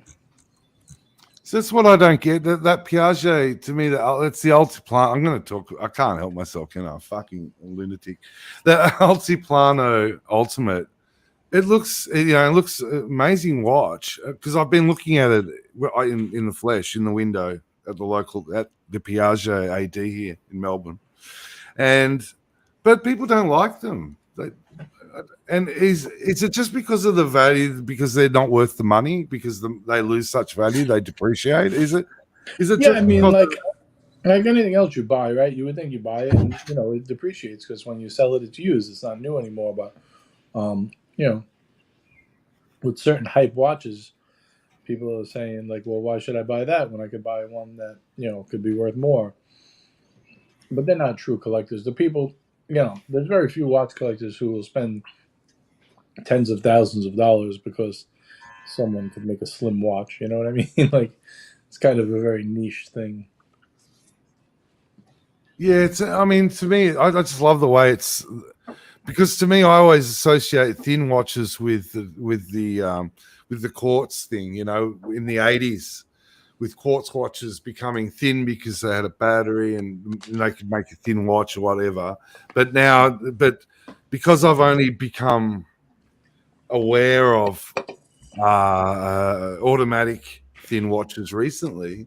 To me, it's exciting, but you can't get traction to talk about that a thin automatic watch, and I don't quite understand, because I would have thought watch aficionados would be into that kind of the engineering aspect, but no. Yeah, I mean, you have a certain group. I mean, most of the thin dress watches are manual wind with a micro rotor. That seems to be the easiest formula to, get a thin watch. But yeah, it's not really the most exciting topic. I guess that's why. Yeah, no, it's not at all. I just, for me, it became a thought process, because I'm wearing this big Seiko after wearing my Rolex 1601 for so many years, and then I put on a big watch. You really notice the weight. You notice that the watch is there, and you get used to it. I actually had tennis elbow wearing the Seiko. It took me a couple of weeks to get rid of the tennis elbow. I had to take it off and get used to the weight of the watch. But I don't know. I don't know. Like, I could see that. Yeah, it's not exciting. No, not at all. Yeah. What do I know? Yeah, you get yourself a platinum, full bracelet, platinum, like day date or something. Yeah, that you really feel. They're too heavy. They're not for me. I've tried them on. I'm not. I like the way they look, but I wouldn't buy a platinum piece. What do you think of the 54, the BB54? I haven't seen it in person, so it's kind of hard. But for me, it just feels like off the cuff, a little bit too small for me. But I think for all those guys out there with 6 1/4 wrist, or guys who like to share it with their wife, it's a very good compromise. I like how they trimmed down the case and made it a little more slender. That part I do like. I think it looks kind of cool with the Jubilee as well. Oh yeah. It's a good unisex watch. It's almost like the Yachtmaster 37, right? Similar size. Fine. Yeah, my 16101, I've got it. I'm not wearing it at the moment because the date is set. It was last stopped on the 17th, so I was waiting for it to catch up, because I didn't want to wind it on 10 days, because that has no hacking, but it has no quick set. So, is that an issue, winding a watch on 7 days to get the date to the right, or should you put it down and wait for the date to catch up? Does it matter? I don't think it matters. I think it matters if you feel like doing it. You know what I mean? But I could see that being a pain. What's anything new? Sorry. Sorry, what did you say? You have anything new incoming? I remember you said you have something. You didn't say what, but that you have something coming. Yeah, I'm still waiting. I haven't gotten it in yet. I don't really want to say what it is until it comes, because I don't want to mess anything up. I don't want to jinx it. But a very exciting piece for sure. We'll see how it goes. What about you? Anything new? Me, no, nothing. I'm not buying new watches. Just enjoying my Seikos, my Coke. I don't need more. Yeah, that's a healthy place to be when you're happy with your collection. I was good for a while. This one, I had to jump on. It was one I've been wanting a very, very long time. So, it was like almost one of those things where you kind of forgot, and then it actually came to fruition. So, I had to obviously go for it. But I made some accommodations. I sold one watch. I might sell one more. Try to keep some type of balance. You don't want to put all types of money into your collection. So I figure half the cost of the watch I'll make up by selling a couple, and the other half I'll put in. I think it's a fair compromise. Yeah. Oh. I tell you, I saw a beautiful Moser today. Cars and Chrono just picked up a beautiful Moser. It made me really, really want a Moser now. The new one with the blue dial thing. He got the perpetual calendar special edition. It's a jade edition. It's jade stone dial. There's only 100, I think, or maybe less. I don't even know. 10? I can't remember what he said, but very limited. He just picked it up today. It was awesome. Very, very cool. I'm very impressed with Moser. It's only like the second or third Moser I've tried on, and every time I've been more and more impressed. What do you think about the addition of the see-through case back on the Daytona?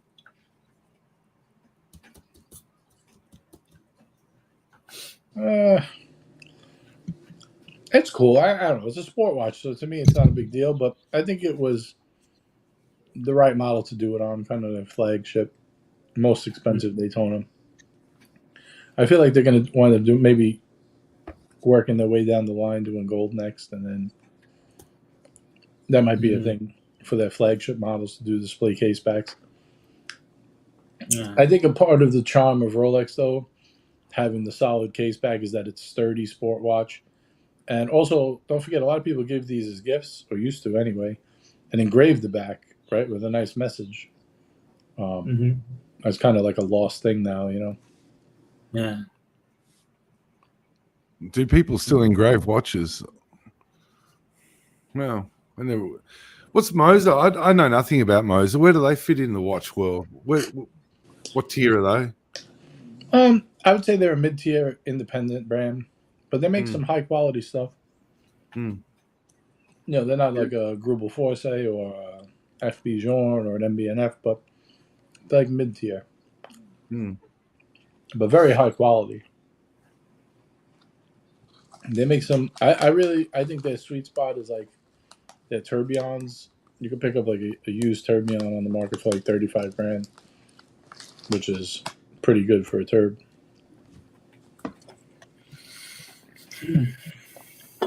So what's the story? What are we doing? Horology Dungeon? This is going to become a new thing, Angelic? You're going to be running this? Tell me about it. Well, I think it's just going to be, you know, garbage. Me talking garbage some days. Oh, every day, apparently. I don't know what's going on. Look, it doesn't matter. I just you know, the Archieverse was getting a little quiet. True. And that's good. I because I was over the drama as well. You know, I don't need it in my life. But yeah, just thought, you know, if we can give Arch a boost. You know, I haven't seen, that picture on that Lux showed with the bedspread, with the old Arch. I mean, we haven't seen that and for a while. When was the last explosion or real? The last time Arch let go like that, you know, it's been a while. Pre-robbery. Yeah. So yeah, it was just getting a bit hard to just watch the struggle, you know, because I like the late show, and I found I wasn't watching the morning show. It was just, I don't know why. I wasn't watching it. But I was watching the evening show when he was tuned, you know, a bit drifty and a bit tuned out, and it just and it was nice to have a break from being stupid. But yeah, I just wanted to come on and say hi yesterday, but Arch was pretty keen for me to just give it a go, you know, just start another show and just do something, whatever. It really has no format or concept. I mean, I'd like people to tell me about their journeys, because, you know, I know a little bit about watches, but I don't know very much compared to you, JJ, or you, Dis, or anyone else. And I think that what interests me is listening to the journeys about how you got so deep and how far you've been and where you've been and where you've come back from with watches and why Rolex is what it is. It's a fascinating discussion about why people see that Moser. You just mentioned Moser and 35K. I mean, but for 35K, you can buy a lot of sports Rolex, can't you? You know, and everybody tends to go that way. They won't buy Moser. They'll go get, you know, something grey market or whatever for 35K, or just even new if they can get it, and work their way up the Rolex tree. I'm just wondering why. You know, I'm it's intriguing. You know, Yeah, different there's a level lot of watchmaking, different style. But I get what you're saying. Yeah, it's the journey. It's almost like, I mean, really, you could just buy an Apple Watch or a G-Shock and call it a day, and you'll be fine. You know what I mean? Which most people do. Same way you could buy, you know, a basic Toyota, and it'll last you for years, and you can travel with it. You know, commute. But then you'll find people who collect cars and have a big passion for cars, and it's interesting to see how people go down a rabbit hole and where their passions take them, for better or worse. Do you think there's? Do you think? What do you think there? Do you think people? There's a lot of emotion with this, with watch buying, as much as say. You know, I was thinking about this yesterday. I had a watch. My daughter has, and it was my watch. I was given it when I was 5 years old, and I thought to myself afterwards. I was talking about that watch, and I thought, why did my father give me that watch? What was he telling me? And there was something he was telling me when he gave me the watch. Why would he give me a watch? You know, I was 5 years old. Yeah, I guess we learned to tell the time on a clock face when 3 or 4, whatever. But why would he give me a watch at 5? And you know, I wore that watch to school and all that sort of thing. But I was wondering why? Why would he do that? What was his message in that? What is the message in the watch, and why do we? What is it that we must, you know, we're always looking at these things. We're always looking at these things. Is it something to do with time? Are we being giving a message? But there's not much time, is there? There really isn't. We don't get much time on this planet. Is there something really philosophically deep about that? You know, I think so. I think it's, even if people don't realize it, in the back of your mind, I mean, what's the most important thing? Is it money? Is it what? It's your time. It's the only thing that's, you know, really finite here. Not to, I mean, there's multiple layers, you know. That's if you really want to get really like deep, but ultimately it's a great companion tool, you know. It does things that you need, keeps track of your day, helps you organize. You know, even as a kid, right? You had one with maybe a little calculator. It came in like your little sidekick, right? Like your little piece of tech. But then it also a prestige thing, the beauty of the build, the architecture that gets involved in it, giving you a chance to show your personal style by, like, you know, what you select, what you want to wear. But do we buy them? Do we buy them hoping to live up to the watch? Do we buy them thinking that we do live up to the watch? Yeah, I think it's aspirational. Do we buy them because we know we can't live up to the watch? I think it's aspirational, right? It represents who you want to be, you know, or how you feel you should be. So some watches do represent who you want to be, and some watches represent who you are. Yeah, I would say so. And like, I think we all have different, I wouldn't say faces, but different portions of our day, or different parts of us, you know. Sometimes you don't need, I mean, you really don't need anything. You could look at your phone for the time, but sometimes you want something a little more rugged when you're doing something a little rugged. Sometimes you want a special piece, you know, where you don't mind putting your money into it because you wear it to places that make you feel good, you know. At the end, I think it's all about feeling good and enjoying it. You know, if you're buying it for other people to like it, you're probably not going to have a very good time.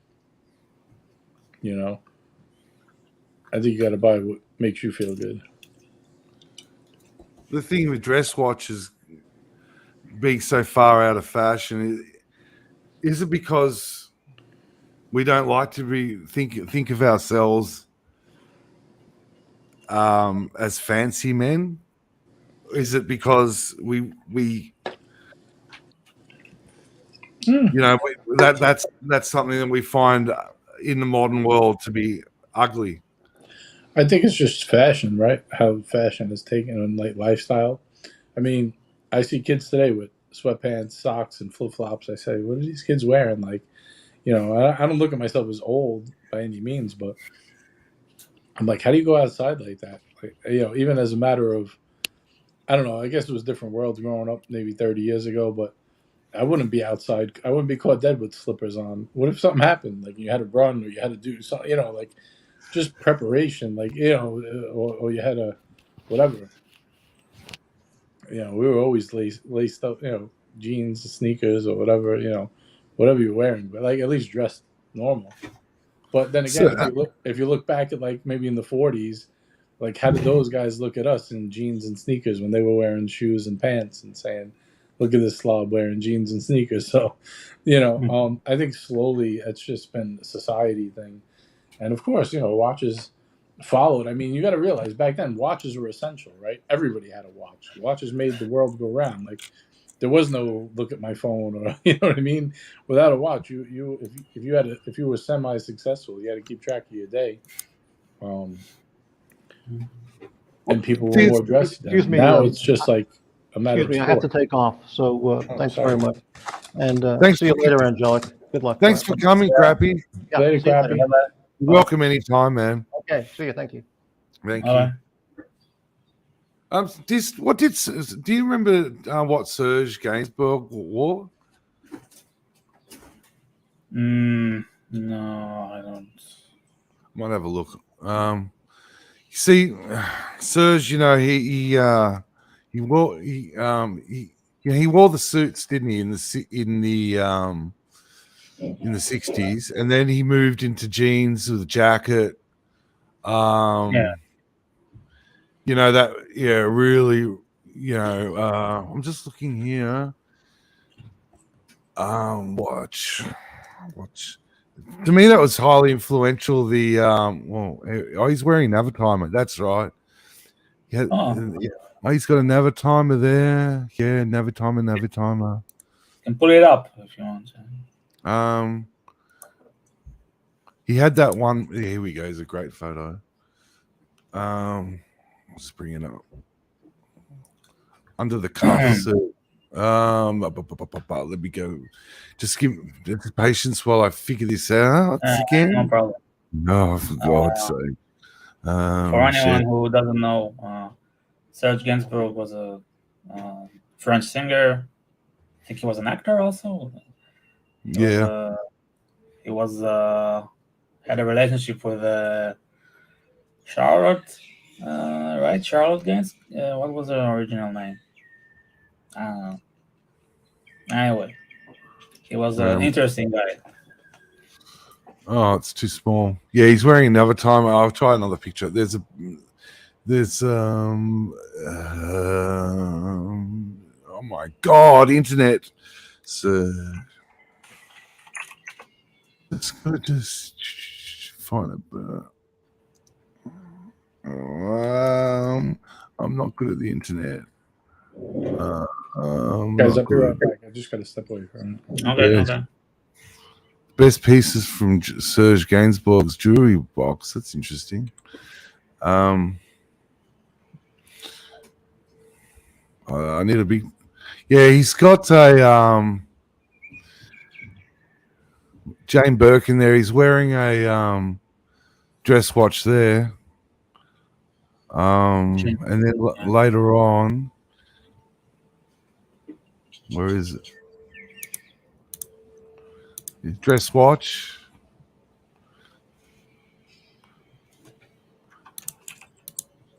That's a good photo with Jane Birkin there. Yeah. What I'm getting at is that dress watch aesthetic with the jeans and t-shirt and jacket. I really love that. That's really from that era through to the 80s, maybe. into the 90s, I guess. See, for me, I can't find what I want. I'll try again. Wait a minute. I love that look. A dress watch with a images. Yeah, hang on. He had the special band made for it for his Breitling. This thing. Oh my god. Come on. This is the. You want me to help? Try to help you? I'm trying. Oh, I should. Yeah. He actually changed it around. Yeah, maybe you can help me.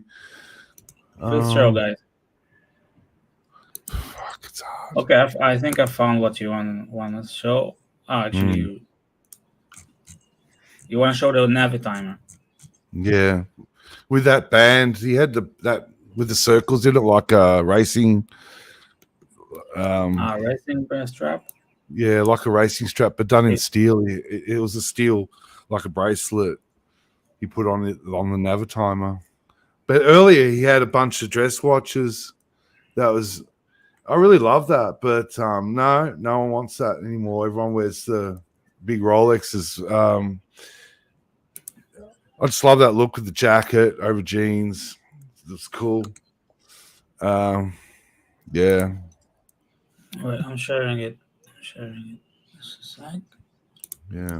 I'm just looking here. Hopefully this is what you meant. Yeah, that's it. So, zoom on the watch a little. I think he had a complication. This is bizarre. He had a complication added into that circle there. There's an extra dial for the Navi timer for some reason. You mean this? Yeah. I think it's some kind of compass. I'm not sure, but you see this today too. You have this little compass, I think, on the. Yeah. Right. Yeah. It's He also wore Daytona, apparently. Did you know that? No. Well, here's this picture of him wearing a Daytona, apparently. Like, I can't tell the reference, but Paul Newman. I mean, yeah. Feels better. So good taste. Didn't he? Great taste. Very, very cool guy. Let's have a look. Let's see. We'll look at something from the 60s. See, in the 70s, he went to the Navi timer, but he was still wearing dress watches in the 6th. Here we go. That's a good shot. Yeah, Jimmy. Yeah. This dude was an icon, you know. Was an icon. And Bring it up. Here we go. I've got one to show. I'll show this one. Damn. Present, share screen. Sorry, guys. I'm not very good at this. I'm just okay. a bit out of practice. Just forgotten. You learn. Yeah. Mm-hmm. Yeah, some sort of dress watch there. I'm not sure what it is. Yeah. Looks like an old Omega or something, eh?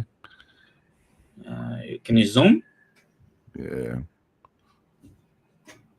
Nah, I can only get it. Yeah, well, hard to tell, but I love it. I love that look. Yeah, just the raffish look up to the collar the cuff turned up. Really cool. That's only that'd be a 34, 35 millimeter watch, wouldn't it? Oh, maybe 36 or something. Yeah, it's pretty. I would say 34. I think. Yeah. So yeah, this.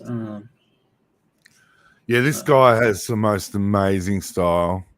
I mean, he was involved with models and Jane Birkin. couldn't get his pants up. Yeah. There's actually a great film. I can't remember what it's called. I don't know if you've seen it. Great film about his life. Yeah, really cool film. I wish I knew what it was called.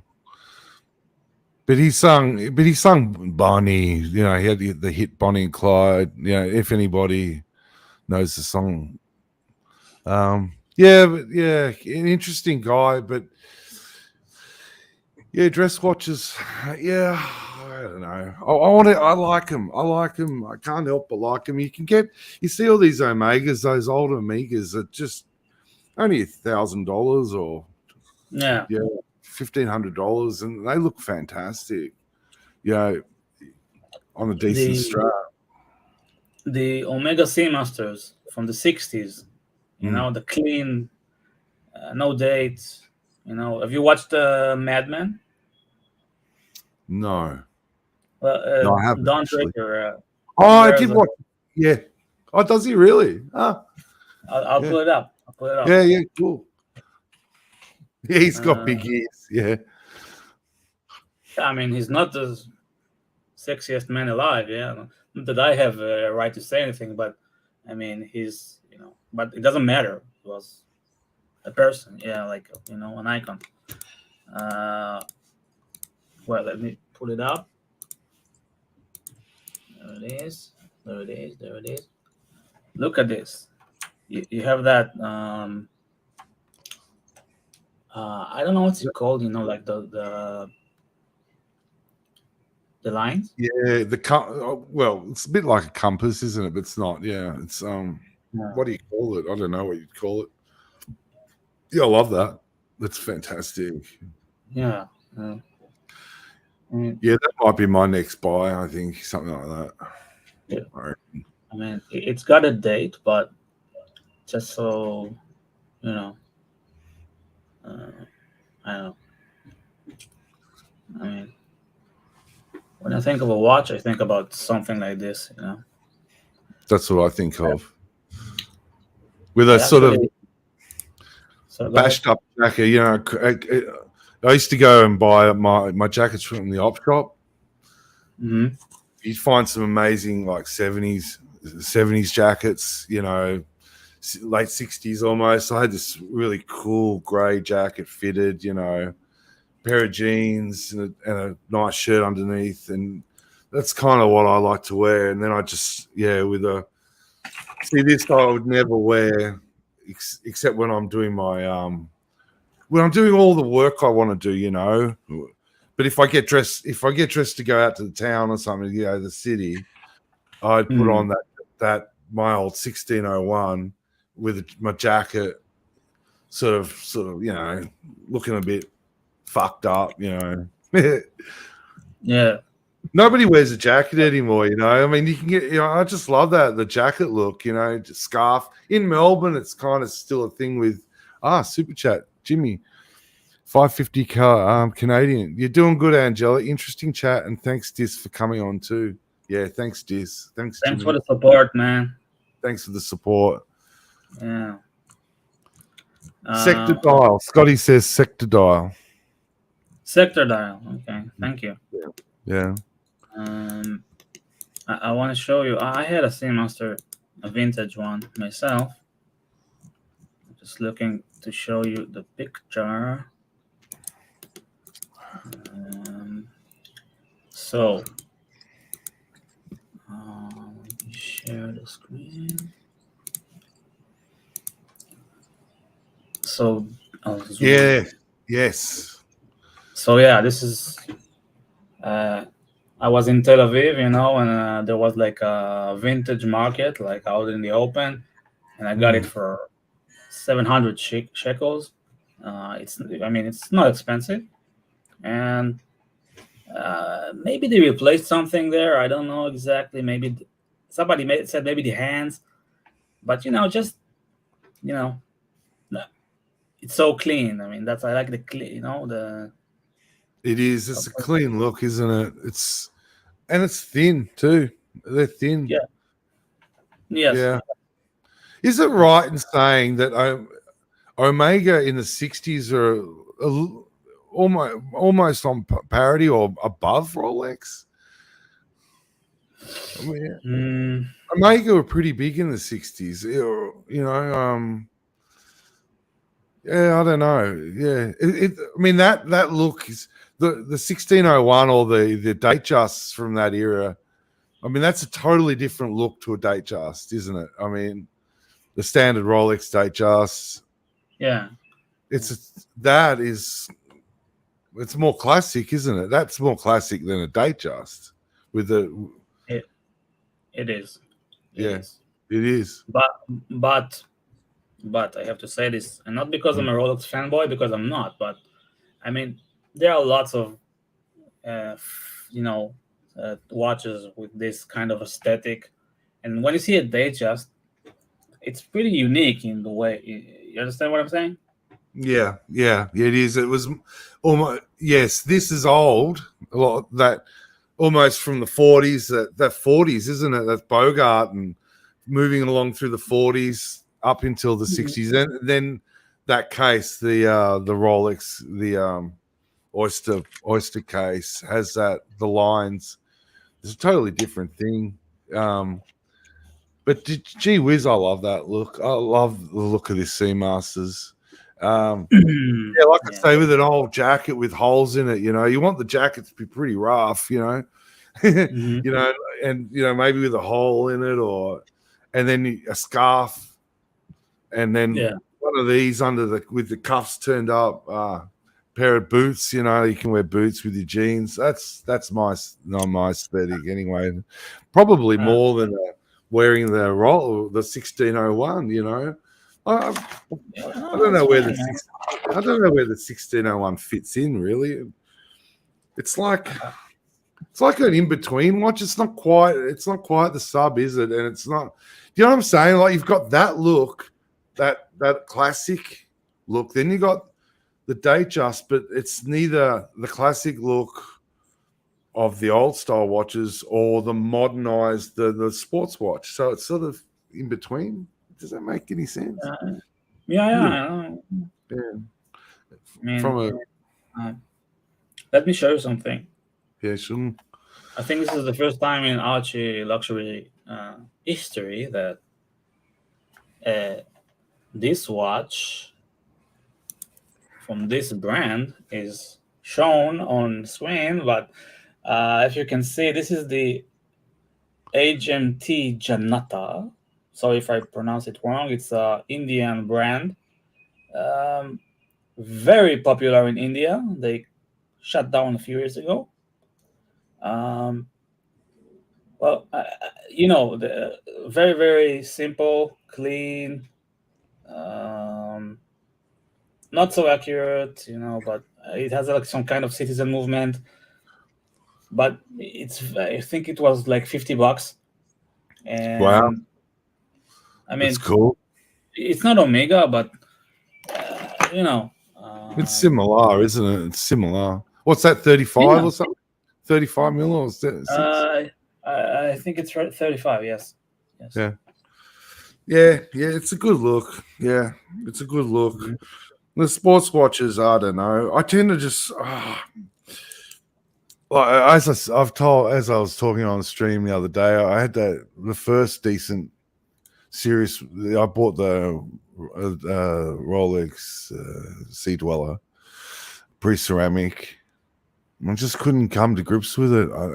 I found it easier to come into grips with this Seiko than I did with the Sea Dweller. The Sea Dweller was enormous. It was just chunk. Everything about it was big.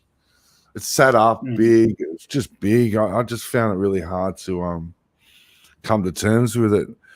But I don't know why. And then I walked in and I got my Datejust, which, it's been a good companion, the Datejust, but it's been a good companion. But I go back to the Datejust. It just feels like I've been there. Like that represents the past. It's like it encapsulates an era that's gone. And I like that era that it was part of my life, but I don't want to think about that era. And every time I tend to put that watch on, every time I seem to put the 1601 on, I seems to transport me backwards. Mm-hmm. I don't want to go back. Yeah, I do. you do. Yeah. You know, Living in the Past by Jethro Tull. That's the problem. I tend to live in the past too. Dwell on the past. And the things that remind me of the past. Oh, it's weird because all the furniture, all the crap that I've got in this place, it's all part of the past, But that doesn't affect me like the stupid watch. I put a watch on, it's like, oh my god, it's 2017 or 2016 or something. It's like, what? Get rid of that. So yeah, I don't know. But I love that. I think I'll go that vintage Omega route because I think it's something that I think about a lot, and I just haven't done it. So it'd be a good place to go because I can't go Rolex new sports at the moment. I don't want to go down that road. Yeah. Because I don't think I'll enjoy it. That's the thing. I had the Sea Dweller. I had it, and when I bought the Sea Dweller, I could have bought a sub, but I went, nah, you know what? I'm going to get the big one. I'm going to get the Sea Dweller, and I don't think there would have been much difference between me buying a sub or a Sea Dweller. I don't know if the sub would have made it either for me. It's really strange. It's because see, to me, I'm not the James Bond guy. I'm more I'd want to be the Surge guy, I feel you. Yeah, that's where I want to live. Yeah. If I could. No, you're definitely the Surge guy. No, I'm not the James Bond guy. Everyone wants to be the James Bond guy, Not me, man. Not me. Nah. I just wanna, be in bed and safe. I don't wanna fucking go and fucking fight Doctor. No, man. What the fuck, man? No, I don't want to fight Doctor. No, I don't want to fucking run around. I don't want to drive fast cars. I don't want to do any of that shit. I want to just look at beautiful women,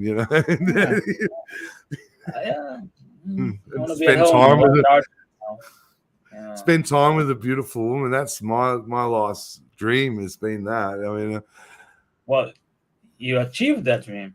I did. I'll die happy. I'll die happy. Guys, I read something that Mark Twain quote last night. I was watching, those videos, 100 quotes by Mark Twain. And, and I think there's a quote, you don't really get to know a woman until you've been together for 25 years, a quarter of a century. I don't know if it was Mark Twain because I was reading a couple of guys, but quarter of a century.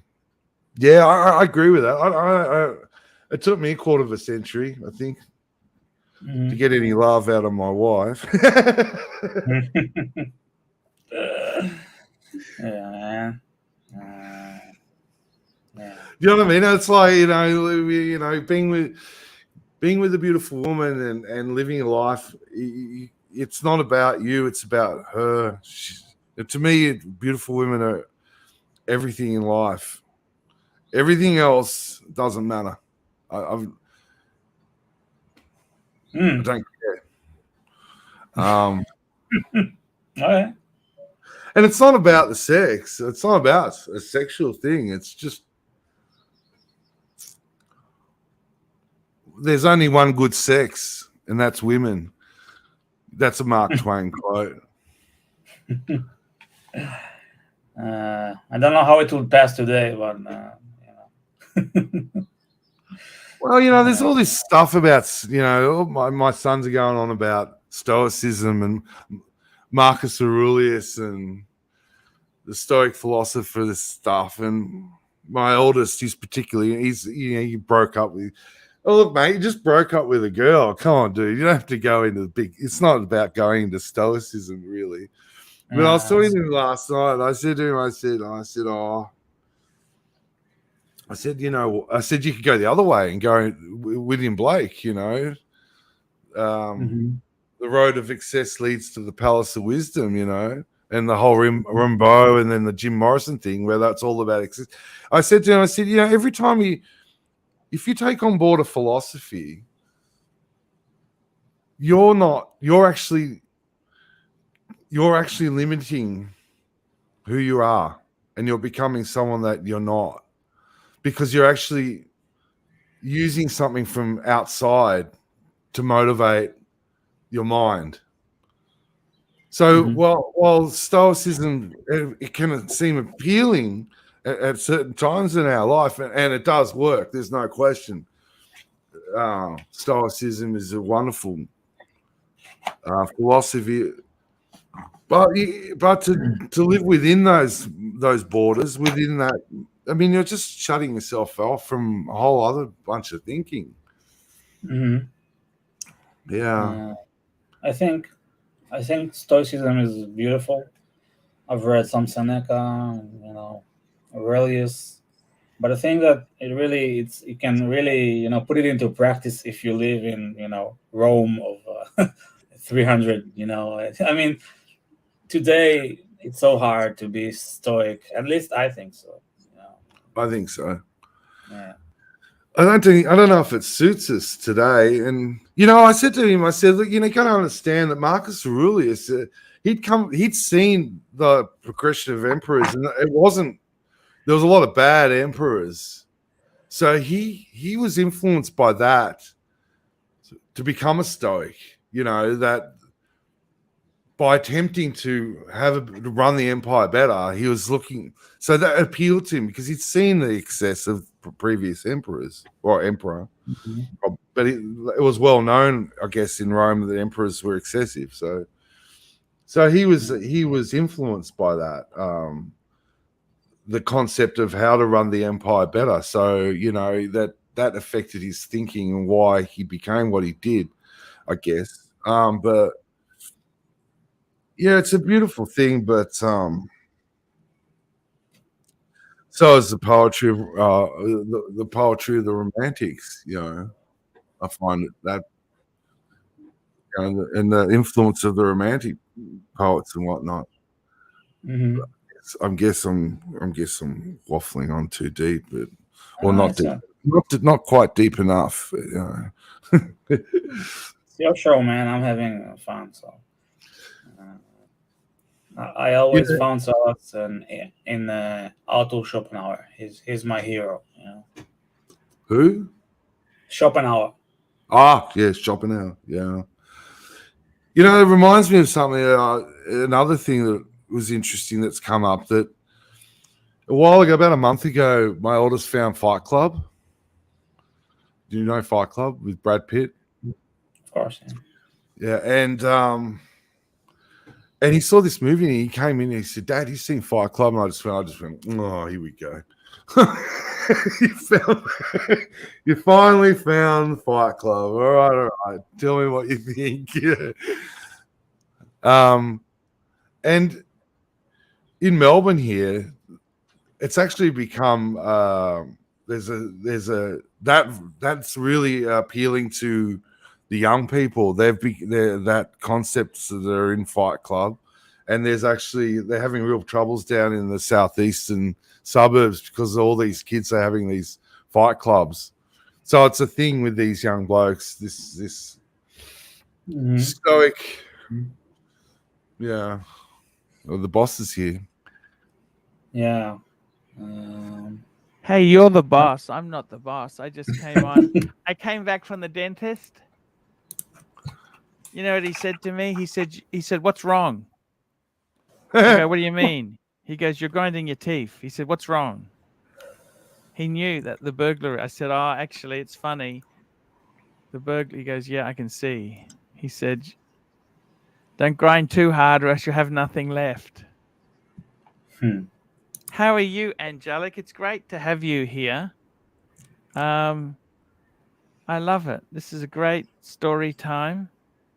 It's been a really good show. And Dis has been on as well. This is amazing. He's a We were nice talking guy. about Surge. We were talking about Surge. That's I reckon Arch needs to go down the Surge route. The jacket. Do you ever wear a sports jacket, Arch? Like a You know, in Queensland, it's so hot. You very rarely wear this stuff. You know, yeah, but you know, that's one thing about Melbourne I like is in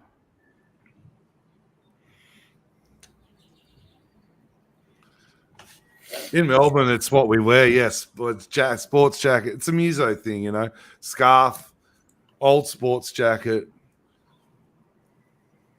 But we're going on about the old '60s Omegas and Surge in the '60s. They'd wear the, you know, even in the '80s, you'd dress down a dress watch. You'd wear the dress watch, and then you'd wear, you know, your shirt and your jacket, whatever, a crappy old jacket, jeans and boots, and you hit the streets. But nobody does that anymore. And everybody wears a big Rolex. But yeah, I don't know. I still like that old aesthetic, you know, with the vintage jacket thing. Yeah. When you come to Melbourne, Arch, you should bring an old jacket, scarf, and good place for the old '60s watches and the I guess your Reverso that suits that aesthetic as well. The Reverso. Yeah. I know exactly what you mean. It's yeah, so I got to tell you guys, it's beautiful weather in Queensland at the moment. It's mid-20s in Brisbane. Just nice weather. And last night I ended up making the green curry. My wife was working, so we had to make dinner. We made the green curry. Was it good? Oh, it's delicious. Absolutely. Sometimes green curry, the next day it tastes better if you heat it up. You know what I mean? But Martin Smith seems a bit concerned. He's spending $2,000 a month on his dog. Holy fuck! What's he doing? What the fuck? $80,000 a year for my children's uni tuition. Holy fuck! Whoa. What the hell? Now they're earning 60 to 80. Well, that's just how it is. But be thankful they got a job. Be thankful they're at least doing something. You know, the funniest people often experience the greatest misery in life, and also the richest people are the loneliest.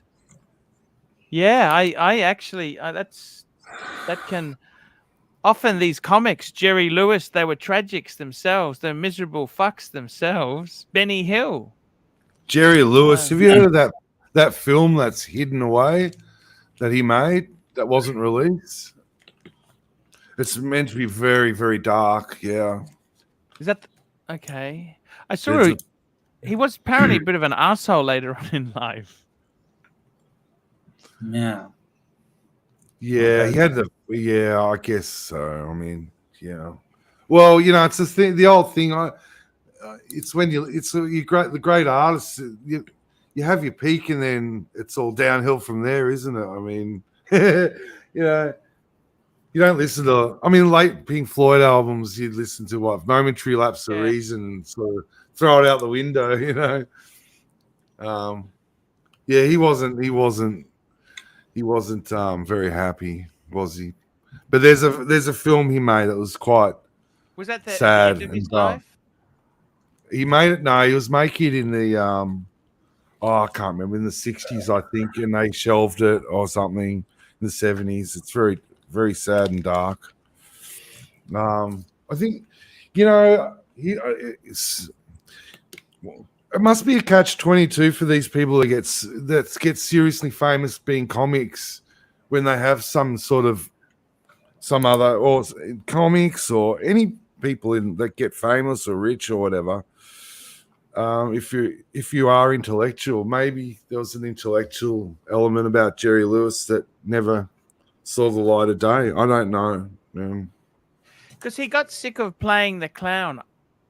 You know, he got sick of that. And he also he also he had a big fight with his partner, Dean Martin. They didn't speak for many years. And Dean Martin is somebody who he was a bit of an alcoholic. Chivas Regal. That's what he drank. Is that right, Chivas Regal? Yeah, they drank Chivas. Drank it like water. Have you ever drunk Chivas? Chivas. Yeah, no, I've had Chivas. I had many Chivas is okay. Yeah. It's not that fantastic. It's well, stop. There's different levels of Chivas Regal. Okay, there's different levels. It's not cheap. That would have been expensive in the day. It's one you can drink pretty hard. Well, it's a Scotch. I don't know if you can just drink it straight. Would you? Would you drink it straight? Oh yeah, just pummel that one down. Yeah. Well, it depends because there's different levels of Chivas Regal depending on the how old it is, or there's different layers of it. But it's a nice Scotch. It's a good Scotch. Yeah, I get it. It was just a Mr. Zozo saying it was an act. Yeah. Dean Martin being that was part of the Brat Pack. They played it up. Of course he played it up. But they drank still. They all drank in those days. Drinking was how you were a man, wasn't it? It was how much you could drink. Oh. In the 60s and 70s. I remember one of my mum's friends said to my mum, I don't know if I could have a husband who didn't smoke and drink. He's not a real man unless he drinks and smokes. Yeah, there you go. And I fuck. That lady did own. She was a former publican. They did have a pub, but it's kind of funny how it does go there. But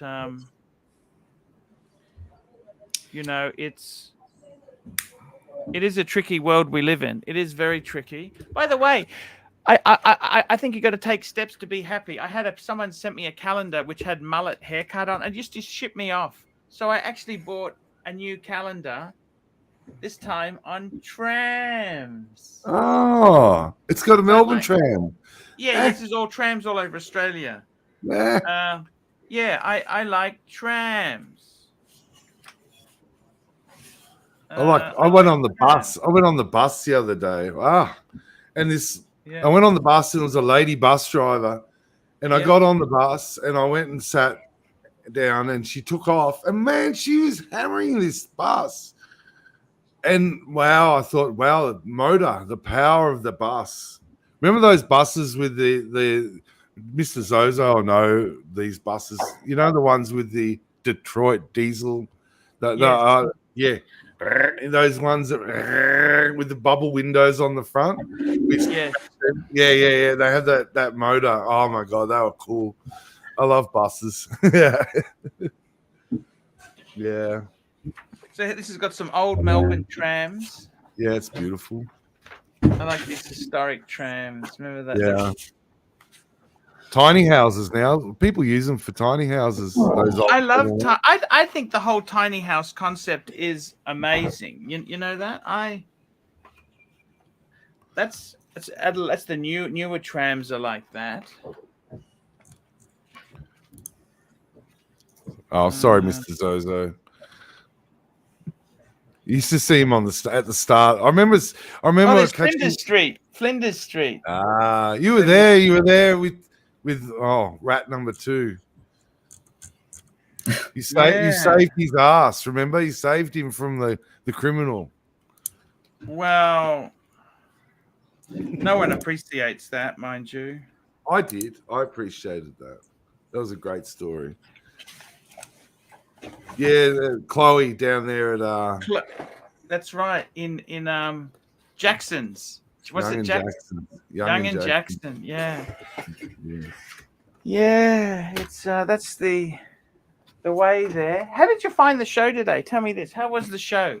How was the show today? Oh, I got a bit of a fright when everyone jumped on.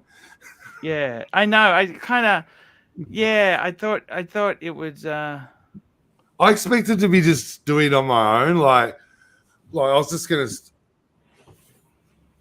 be like I thought I'll just be on my own, and I kept saying that to myself like for the last 24 hours, and then when everyone it started, jumps like on. everyone jumps on. It's like, oh fuck. And I was like trying to work out what I'm supposed to do. I don't have a clue what I'm going to do or what I'm supposed to do. So yeah, it's up to other people. You're doing a great job. You're doing a great job.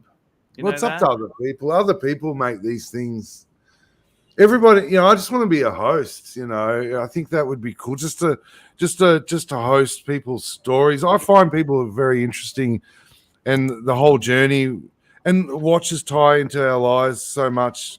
Because I'm not so much into like, no, I am. I don't know. It's hard to explain. I love the journey of what watches mean to people. I really love that. So, I was going to ask JJ some more questions about where he started or whatnot, but he took off. But next time I might ask him. That's the thing too. I find too. I got to be careful. I don't talk too much. I got to let people say, like, it's never win-win, because people say, oh, if I don't talk, they say, oh, you're unengaged, you're not engaged, Arch. But I'm trying to encourage other people to talk. Yeah. And then if I talk too much, they say, oh, you're hogging the show, and it's a fine balance. Like, sometimes the best thing I can do is jump off to let things settle in. And I found that well, I think that I think if I was gonna, if I had to run a show, which I had to do today, I felt I had to talk today, especially to say hello. Sorry, we're still live, by the way.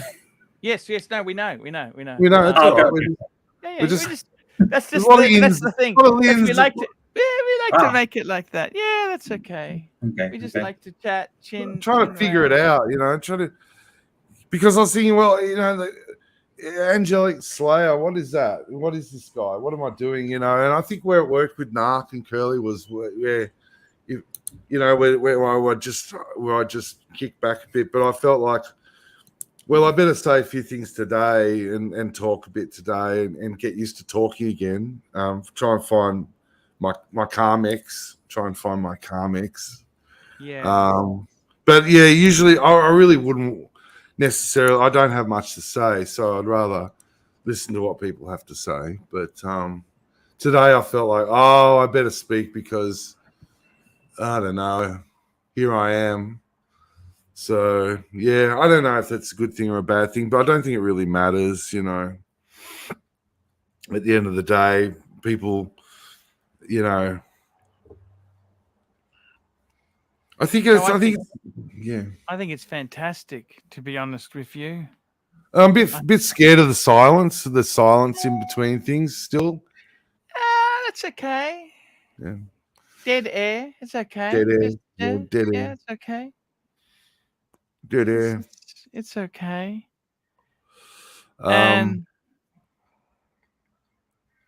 Did I talk too much, Arch? Did I talk way too much? No. It's perfect, man. It's lovely, man. I am trying to. What I'm trying to do is get some shows. That's why I said to Dis, I'd like him to do a show too. I'd like you. Look, Dis has got to feel comfortable. I don't want to push him into something, but what I want to do is I'm kind of looking at this sort of position. I'm thinking, you know what? I can't stream 8 hours a day. But what I do is have some other hosts who run their own sort of show. You know what I mean? So, I'm actually keen to get some talent on the show who I do compensate. And I'll be honest with you, you got to have your own style. It's not about, you just got to try. You see how you learn how it goes. There's no rules here, you give it a shot. You know, I'm not special doing, I just kind of have fallen into the groove. And, sometimes it's the things that you think are unprofessional people love. You don't want to be too rehearsed and too this. I just like to. Sometimes on the night stream, I'm really tired, but I like it. They give me stick, but it doesn't have to be perfectly. It's part of the joke. You know what I mean? It's a funny joke. Yeah. Yes. It's a good joke. And I like that. I think it's I really do think it's not a bad way to go, and you got to try your best. It's Yeah, you just ramble away. Yeah. Yeah. I tend to get a little bit lost in. I like to try and think about these things about watches. I like to be a little bit. Well, it doesn't have to just be watches. You can talk about anything. Yeah, but I actually do like watches. I like talking about watches. I know. I can talk about anything and bore everyone. Bore everyone about guitars or whatnot and these things. But the common denominator is watches. And I'm just a fan that became interested in watches more than I had been, and ended up in your Archieverse. So while I probably don't know enough to be any to talk about them, I still like talking about them. Because that's fantastic. Yeah, yeah, and I'm determined to talk about dress watches. Nobody talks about dress watches. I really love them. I don't know. Sure. Yeah. The super chat. You have to read it. Oh, yes. Do you want to read it out? Sorry. Oh, you read it. You read it. It's your show. This is the Angelic Slayer show. Z Corp Alpha. I'll be back. Yeah, okay. Z Corp Alpha, $4.99 US. Revenge is a dish best served cold. Definitely. There's a comment in the chat here. I've got something here I can show people. Hang on. But I mean, revenge can be sweet, but an eye under an eye, the whole world is blind. What's that? This is O'Sheen's gondola.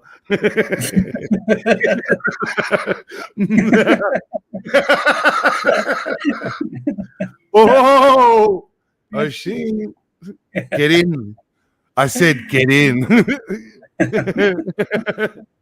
Oh, that's good. This is from Murano from that. This is from Venice. This is gondola. O'Sheen. I said, that Mr. Burns when he's fucked up, Mr. Burns gag, and he tells Smithers to get in. I can't remember the gag. O'Sheen, hop in the gondola, man. There you go. Fucking idiot. Yeah. My wife found it for me at the op shop. She says, I've seen the gondola. You've got to go get it. I said, okay. And I went down there. It was perfect. I need to polish it. Polish my gondola.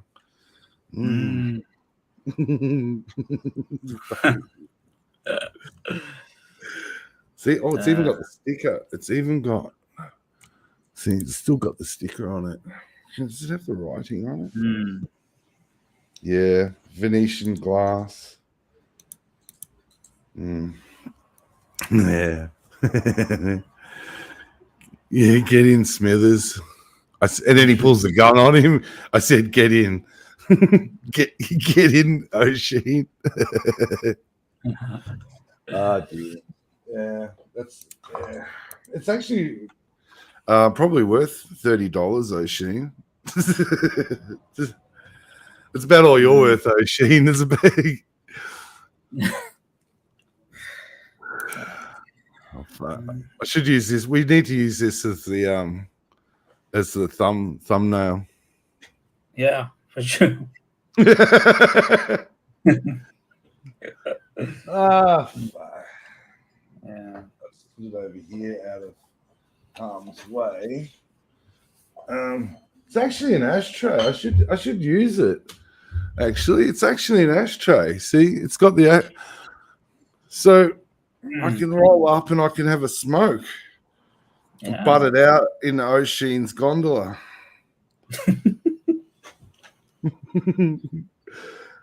Yeah. I'm gonna roll up a smoke, O'Sheen. Go for it. He's a fucking nutcase. He's Yeah. a good ad. Smoke. Good ad. Yeah. Sorry, D. Sorry. No, it's okay, man.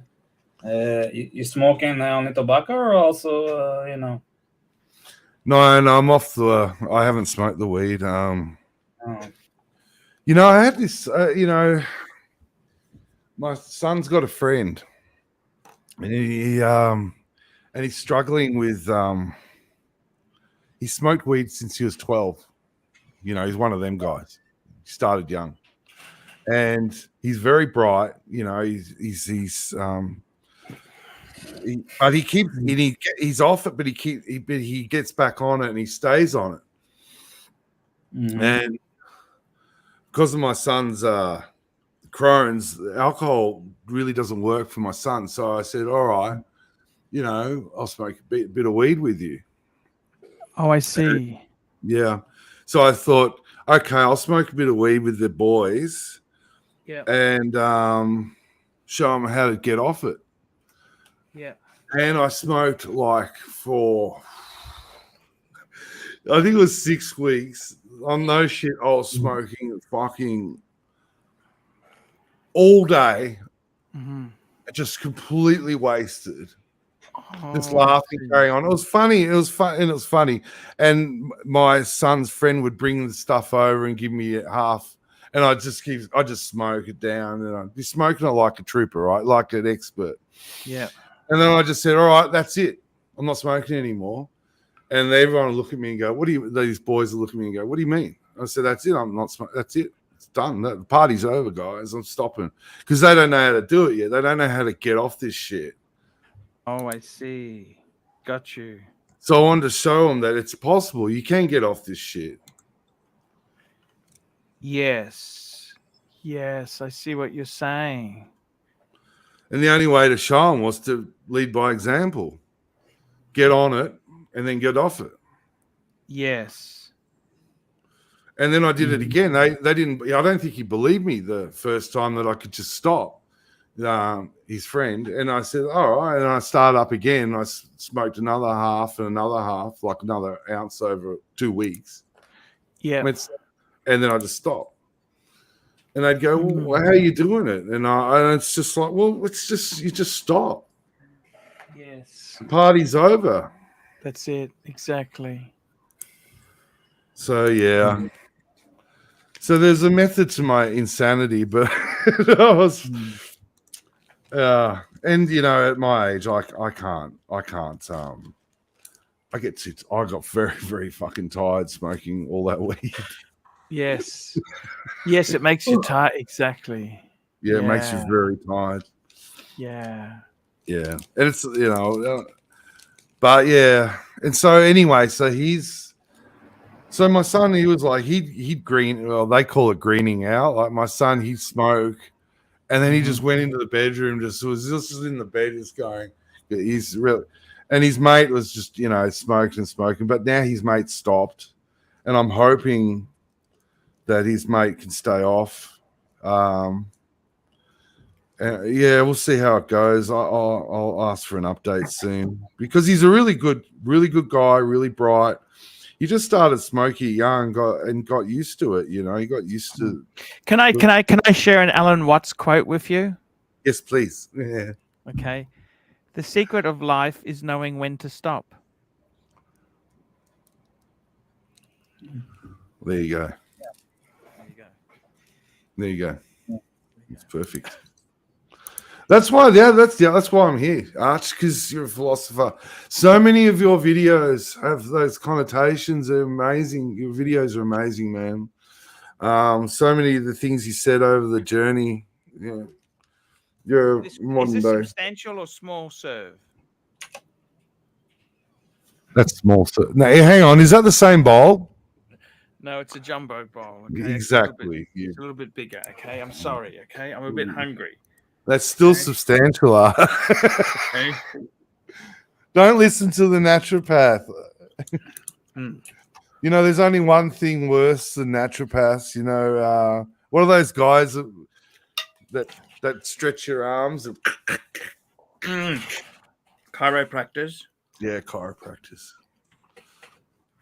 You go to a GP and you say, "Oh, my GP mentioned chiropractor to him." He just practically falls out of his chair with hatred. GPs fucking hate chiropractors. Quacks. In America, they're actually doctors. You know that? Yeah. Here we go. Look, here we go. So, Arch, I've got the Ocean's gondola here. Wow. I said get in, Smithers. Look at that. It holds a cigarette nicely. Nice.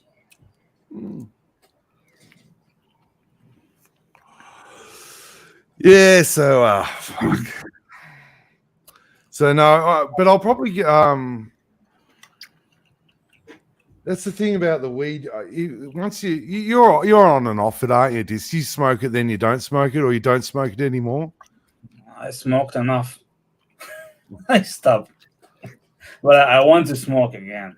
Do you? I won't. Yeah. Yeah. And how did you get off it? Did you have a method, or you just said no? Or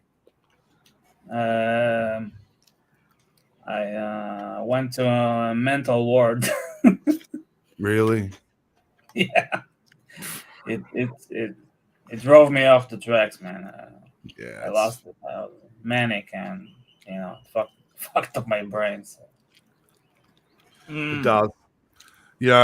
I found myself getting sad when I was smoking. It took its toll. Like I was trying to do one thing, but I was doing another at the same time. You know, you say I'm trying to help. Also, I'm trying to help this situation with the young guys to show them some sort of method in this world, because every time they go out, Arch, it's drugs everywhere. And it's not the weed that they're dealing with. It's this shit I've never heard of, MDMA and drugs that these kids, every time they step out to go out with their friends, there's pills, there's anything they want is presented to them. It's fucking terrible. It's so fucking frightening. And so, you know, and all I could think of was doing what I was doing. But while I was doing that, I did find myself in fucking some dark corners I didn't really want to go to, and dwelling. So I think it's best to be off it. So the weed can make you go to dark corners? Oh, yeah. Maybe it's the strains they grow these days. It didn't used to be as strong. That was the other thing. They're different because it's unregulated. Every time you get it, it has a different chemical makeup. Even though it's THC predominantly and CBN or whatever the other, there's the way that the way it's grown and the way it reacts. It's different. So you end up, you don't know what you're smoking. It does different things, different strains of weed. I remember Curly said, because he got the medical stuff, that he took him three different strains to find one that worked for him, because he was I think when he had his major issues with his weight, coming back from that. But yeah, these days it's different to the garbage we had back in when we were kids. You know, when we were in the 90s, it's stronger. It seems to have a different different effect a lot of the time. But I think it's an age thing too. I think that a person of my vintage just can't handle it. Just can't handle it. Too old. Yes. Too tired in the mind. Yesterday I said something about feeling a bit, not senile. What was the word? Early onset dementia. Mm. When I was smoking that, I felt like I had fucking dementia. I really did. Oh, I see. Yeah, it was knocking me around. But it's just garbage weed. I mean, just smoke it, come off it. Go to bed for a couple of days, watch some TV, and get off it, and you come back. But some people don't come back, do they? Yeah. Sid Barrett. Exactly. Exactly right. Yeah. Angelic. It sounds kind of naive, but I ask myself, I see all the drug use, in my environment, online, and I ask myself, why do people use so many drugs? Just to escape from reality, or just because it's fun, or why? Yeah, that's a good question. I think for me, it was self-medication. I was self-medicating when I was young. I just found it was escapism, I think. And also, there was that element of conceptually exploring things and trying to widen my mind and horizons. That I think there's an intellectual quality that a lot of people, probably you two, Dis, and my friends that used to smoke, we wanted to widen our perception, We wanted to, because it's so hard when you're 19, 20, and 21. We're so young. We really don't know how to think, And we change so quickly. And I found that, I wanted to widen my perceptions and all those things. And I thought that it did that, but it didn't. It didn't do it at all. It's just, I don't know what it did, but it's an interesting thing. But the drugs these days, I don't know what they do. I don't know what they do. I don't know what MDMA does. I don't know what these party pills do. I don't know. No, they can be very dangerous. Yeah, it worries me. My son, he's got another friend, and they showed me a picture of him lying on the footpath on New Year's Day. He was in the news because they took a photo of his friend just lying on the footpath, and then they were laughing about it. Like, it was just hilarious, And I was like freaking out, going, "What are you doing? Why are you doing that to yourself?" Yeah. But that particular friend's been on a journey of confusion, because we don't know who we are when we're 20. We just don't know. We're afraid of being who we are, almost. One of my, especially with these, even today. I mean, in our generation, if you were slightly different, if you're homosexual or something, I'll be back. It was difficult, but the same problems apply today for young people trying to come to grips with who they are. It's the Alan Watts thing. Who am I? Who am I? Mm-hmm. Who are you? Yeah. Yeah. Who am I? Do we ever know? I don't think we do. I don't know. When I really get into it, I can't comprehend, who am I? What is this? It sounds funny, but it's. I always say, just do what's in front of you. That's what I just say to myself, and I say that to my sons. Just do what's in front of you. Just do what's in front of you. Yeah. Don't worry about it.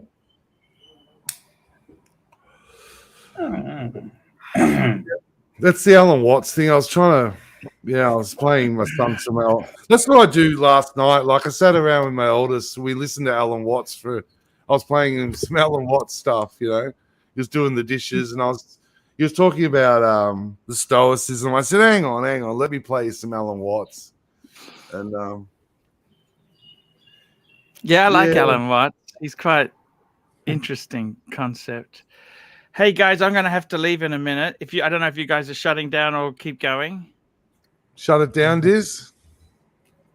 Yep, we'll shut it down. Okay. So you know how to shut it down, Angelic? You just press the end button. Yeah, end broadcast. There we go, guys. So guys, just before we press the shutdown, thank you guys so much for coming. This is the first show. Hopefully we can get Angelic. We'll convince him to do more shows. And I'd even like to do a dish show too. So we'll just see how it works out. It's tricky with the time slots, but I'll be honest with you. You don't know if you don't try. Okay? So I'll just get you to press the button, Angelic. Press the end button, and then you got to press it. It comes up, are you sure? And then it can end. So I'll just do that there. Thank you, See you Diz. tomorrow. Thank you. See you tomorrow. Thank you, We'll be on tomorrow. Thank you. Thank you, Arch. Thank you. See ya. See ya. So just press the end. Yeah. End broadcast.